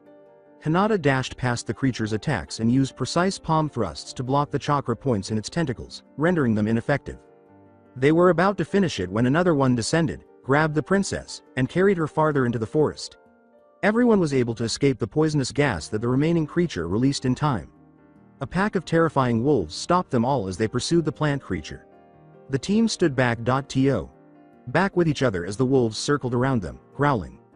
Knowing that there might be more wolves nearby, Kakashi said ominously, "This will be good practice. Aim to kill, do not let any of these things live or we will regret it." The silence was short-lived, as the team was attacked collectively by the wolf pack. With her Byakugan blazing, Hinata was able to see all of the wolves' vitals. With a somewhat heavy heart, she targeted the sweet spots and killed 2 wolves. Sasuke cut their throats open with a kunai after using his Sharingan to anticipate their lunges. They were turned into bloody pincushions when Naruto and Tenten unleashed a barrage of shuriken and kunai at them. To their annoyance, more wolves charged out of the woods with the intention of eliminating them. Tenten was using her kunai and shuriken jutsu to drop them like flies, while Sasuke used the phoenix flower jutsu to burn a few of them. Her accuracy with the items was almost frightening. A wolf would lunge at her, only to have a shuriken or kunai stuck in their hearts or between their eyes. Hinata transformed her chakra into tiny needles by chanting, "Chakra Hari, chakra needles." With exceptional chakra control, she threw them at the wolves' hearts and brains, avoiding their exteriors entirely and aiming directly for the inside. She was able to kill them by cutting off the chakra in those places. With a greater range, it functioned similarly to the gentle fist. Using his chakra, Naruto chanted, "Futon. K's shuriken, wind release, wind shuriken." To create wind discs. In a gust, the wolves were torn to shreds by the discs of razor-sharp winds. The group hurried off to find the princess after eliminating the wolves. The doll just shrank back to the size of a handheld device and was placed inside one of Naruto's pouches. Before they discovered the princess being held aloft above a massive plant creature, the teen tree hopped through the forest. Hinata had other ideas when the creature tried to devour her. She quickly pulled out a scroll, opened it to reveal a lot of water, transformed it into a whip, and seized the princess, pulling her toward them. As the team got ready for battle, the princess was carried to safety by the child-sized doll. Tenten revealed one of her newest weapons, Jidanda, a huge iron ball with spikes and a handle that could be stretched. Tenten took hold of the handle and swung the enormous flail as if it were insignificant. Exploding tags on one of the spikes exploded when it opened, adding more force to the sphere's attack as it struck the creature. With its enormous tentacles, the creature attempted to crush Tenten, but Hinata hurled some of her chakra needles at it, striking certain chakra points, and it fell to the ground, useless. To the anguish of its owner, Sasuke used a tiny Kaden to burn the useless tentacle to a crisp. Lightning sped down on the group from its other tentacle before they could react, giving everyone, aside from Kakashi, a good shock to their systems. With a quick Kawarimi, they all swapped themselves out for some of the nearby roots just as the creature was ready to crush them beneath its tentacle. In an attempt to impale them, the roots began to emerge from the ground as the tentacle joined with it. The shinobi kept switching themselves out in order to avoid the swift roots, so it was a game of Kawarimi. Sasuke flipped over a root and screamed, "We need a plan here," because he was too busy to replace himself. "Kaden. Junetsu no Ano, flames of passion," he exclaimed as he ran around passing hand seals, sending a stream of flames out of his mouth that scorched the roots in his path. Naruto exclaimed, "We can't all use Kaden Jutsu Yano," before launching himself into the air with the Daitapa and then using it once more to become even more airborne. When Sasuke saw his plan, he used the same hand seals to replace himself with Naruto. Then he unleashed a huge jet of flames in the creature's face using the Kawarimi. The creature screamed in pain as the roots withered away. Naruto finally put an end to the plant creature by throwing a Gukakyu, Great Fireball, and a Natsu no K's, Summer Wind, to make it even more painful. Everyone let out a sigh of relief, thinking that the situation was over, but they were mistaken. The death of the plant creature appeared to be turning the entire forest to stone. Despite their lack of understanding, they seized the princess and fled. The queen was busy preparing her next move back at Garnetto's kingdom. When her 2 jesters entered, she was sitting on her throne. "My queen, the princess has defeated our Black Waltz number 1, but rest assured that number 2 and number 3 are more than enough to retrieve her," they said, kneeling before their queen. "They better be. The animated dolls are just the tip of the iceberg. With Garnetto's power, even the elemental nations will bow before me. Ready the red rose, we depart for Rindabarumu immediately." it's time to unleash the nightmares. With Rindaburmu's technology we'll be one step closer to our goals. The monarch instructed. After bowing, the two jesters went off to complete their duties. After emerging from the utterly terrified forest, they made camp to give themselves a respite from their ordeal. They were hungry and exhausted, but not nearly at the point of chakra exhaustion. Naruto chose to share a joke he had heard while he was eating a variety of foods by the campfire. Okay, so a group of Junin, I hope I'm spelling this right, are at a bar after a mission when this chick comes up to them. She's hitting on them big time, but they notice she has an Adam's apple. They kindly tell the drag queen they're not interested and go about their business. One of the Junin goes to the bathroom, and when he comes back a Chunin friend of his comes over all excited and says, "Dude, there's this chick giving blowjobs for 51 Ryu. $5. The Junin is shocked and confused and wisely says, "Wah?" The Chunin, still excited, informs him of the girl, who happened to be the drag queen from before. So the Junin says, "Aw dude, that's a guy." Then the Chunin says, "But 51 Ryu man." By the end of it everyone explodes with laughter. Kakashi and Naruto nodded as Sasuke remarked, "Ha ha ha, man, that's sick, I'll keep my money thank you." Tenten looked at Kakashi and Naruto and remarked, "I don't know, I mean 51 Ryu is one hell of a deal and I know how hard it is for at least two of you to get girls. Why, I remember the time Enko and I got hammered and." Kakashi simply laughed twistedly, "You don't make it to the title of a rank shinobi without tapping some ass." Not wanting to hear about his sensei's victories, Naruto deadpanned, "You know we're still prepubescent teens?" Kyudo, who had already given him the talk, was incredibly detailed about the act. "Nonsense, you're all shinobi now. Old enough to kill, old enough to know about the joys of sex. Of course I don't think you should have it until you're a bit older, but boy when you do have it." Thus, the remainder of the night was spent listening to Kakashi pretend to have sex while being restrained by ninja wire and given chemical adrenaline to keep them from falling asleep. Hey, he had to defend his honor as a man. Damn it. The princess woke up the following day as Kakashi was reviewing the map to figure out how to return to Rinbarumu. Garnetto pointed to a small farming town on the map and said, "There should be a small farming town not too far from here. There should have an airship there that can take us to Rinbarumu." They walk in the direction of the town a few miles away, deciding to follow her advice. Naruto made the decision to ask the princess who had been bothering him for information. "Hey Garnetto-chan, how did your mother exploit your power in the first place?" "I mean it's your power, right?" asked Naruto. Although the princess was a little taken aback by his casual approach, she secretly thought it was refreshing. She didn't have many friends her own age, and the boy's rescue allowed her to move on. "Well, to be honest, I was afraid of my powers. I once had a nightmare about a dragon and it came to life and attacked me. Ever since I was terrified of what my powers could do. So I sealed them inside a gemstone called the Falcon Claw, an heirloom passed down through the generations. My mother took the stone and used it to make the army of dolls, but the gemstone ran out of power shortly after." "I see. Well, here's some friendly advice. Stand up to your fears. Don't be afraid of your fears. They're not there to scare you. They're there to let you know that something is worth it. You have a great gift, a gift that others will wish to exploit much like your mother," sagely replied Naruto. Garnetto was surprised at his level of wisdom. She was extremely guilty and ashamed for allowing things to get this bad. "I know from the way I speak that my Ka-san sounds like a greedy and manipulative person, but she wasn't always so. She used to be kind and a fair ruler content with what she had. It was after 2.san died and my powers developed that she was twisted. Sometimes I think it's my fault," Garnetto stated with tears welling up in his eyes. Sounds more like she let her inner darkness win over her heart. Even if you never developed your powers, it may have happened another way. No use crying over it now, what's done is done. If it helps, I'll make sure your mother doesn't exploit you ever again. Naruto sighed, and the princess blushed as his conviction spoke volumes. He reminded her of the hero she had read about in books. What was it about Naruto that made him so incredibly attractive that he cursed his luck for apparently drawing women? He wasn't whining, but perhaps he could be a little more tactful if he knew. As they made their way to the town, the two kept talking and grew closer to one another. While Tenten researched the newest weaponry from across the elemental nations, Kakashi was occupied with reading his Icha.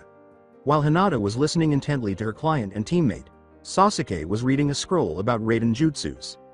They soon arrived in the town, which was crowded with animated dolls. Kakashi swiftly led the princess into a neighboring home and instructed the occupants to remain silent. Before leaving the house, he gave the girl a quick henge to alter her appearance, much to the surprise of the homeowners.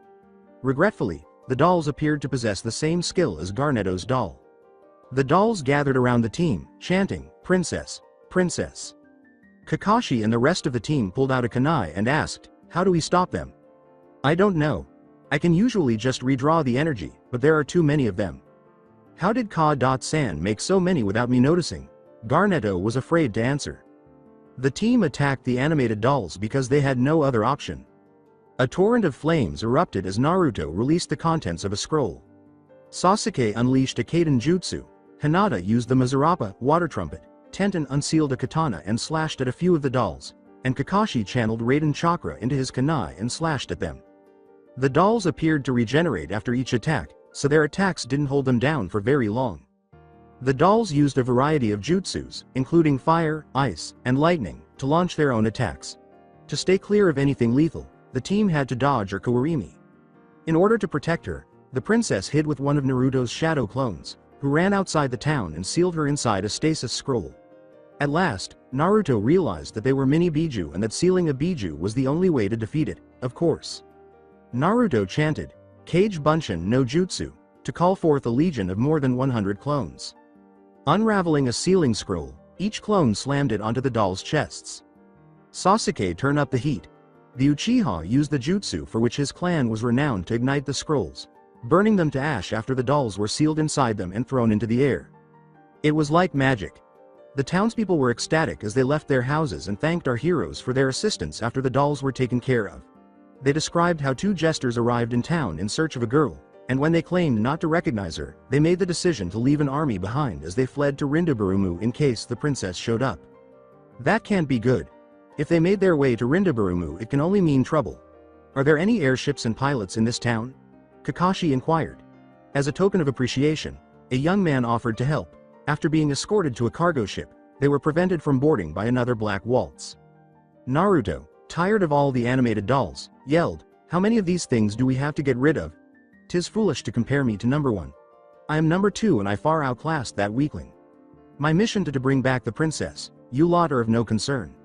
Hand over the princess and your deaths will be quick and painless." Naruto prepared another scroll and said, "Yeah, how about no?"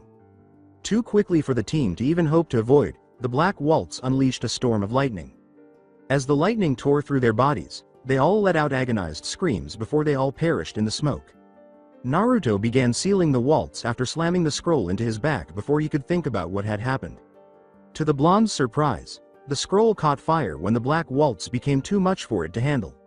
Naruto was struck by a lightning bolt from the Black Waltz, which sent him flying across the field and colliding with the cargo ship. The Black Waltz flew through the fireballs that Sasuke threw at him like a bird. After snatching Sasuke and lifting him into the air, it began to watch at a startling pace. Kakashi chanted, "Doden, Doryu Taiga, Earth Release, Earth Flow River," which caused the ground beneath the falling Black Waltz to turn to mud. Sasuke was violently slammed into the mud shortly after. Though it did little to stop the pain and concussion he endured, the mud saved his life. The Hyuga heiress ducked out of the way as the Black Waltz flew in Hinata's direction, intending to tackle her. Perhaps her most recent jutsu would help, but she was aware that her gentle fist was ineffective against something devoid of chakra points. Hinata crafted her chakra needles, filled them with chakra, and then fired them with pinpoint accuracy. The needles exploded with a cry of Kai as the Black Waltz was nailed in the head all the way down to the solar plexus. When Naruto returned to the battle, the Black Waltz was recuperating from the wounds. Tenten knew what to do when he gave her a windmill shuriken with a tag on it. It spun ferociously at its target and threw the shuriken at the waltz. After recovering in time, the Black Waltz launched a lightning bolt at the projectile, but it was absorbed and increased the shuriken's speed and cutting force.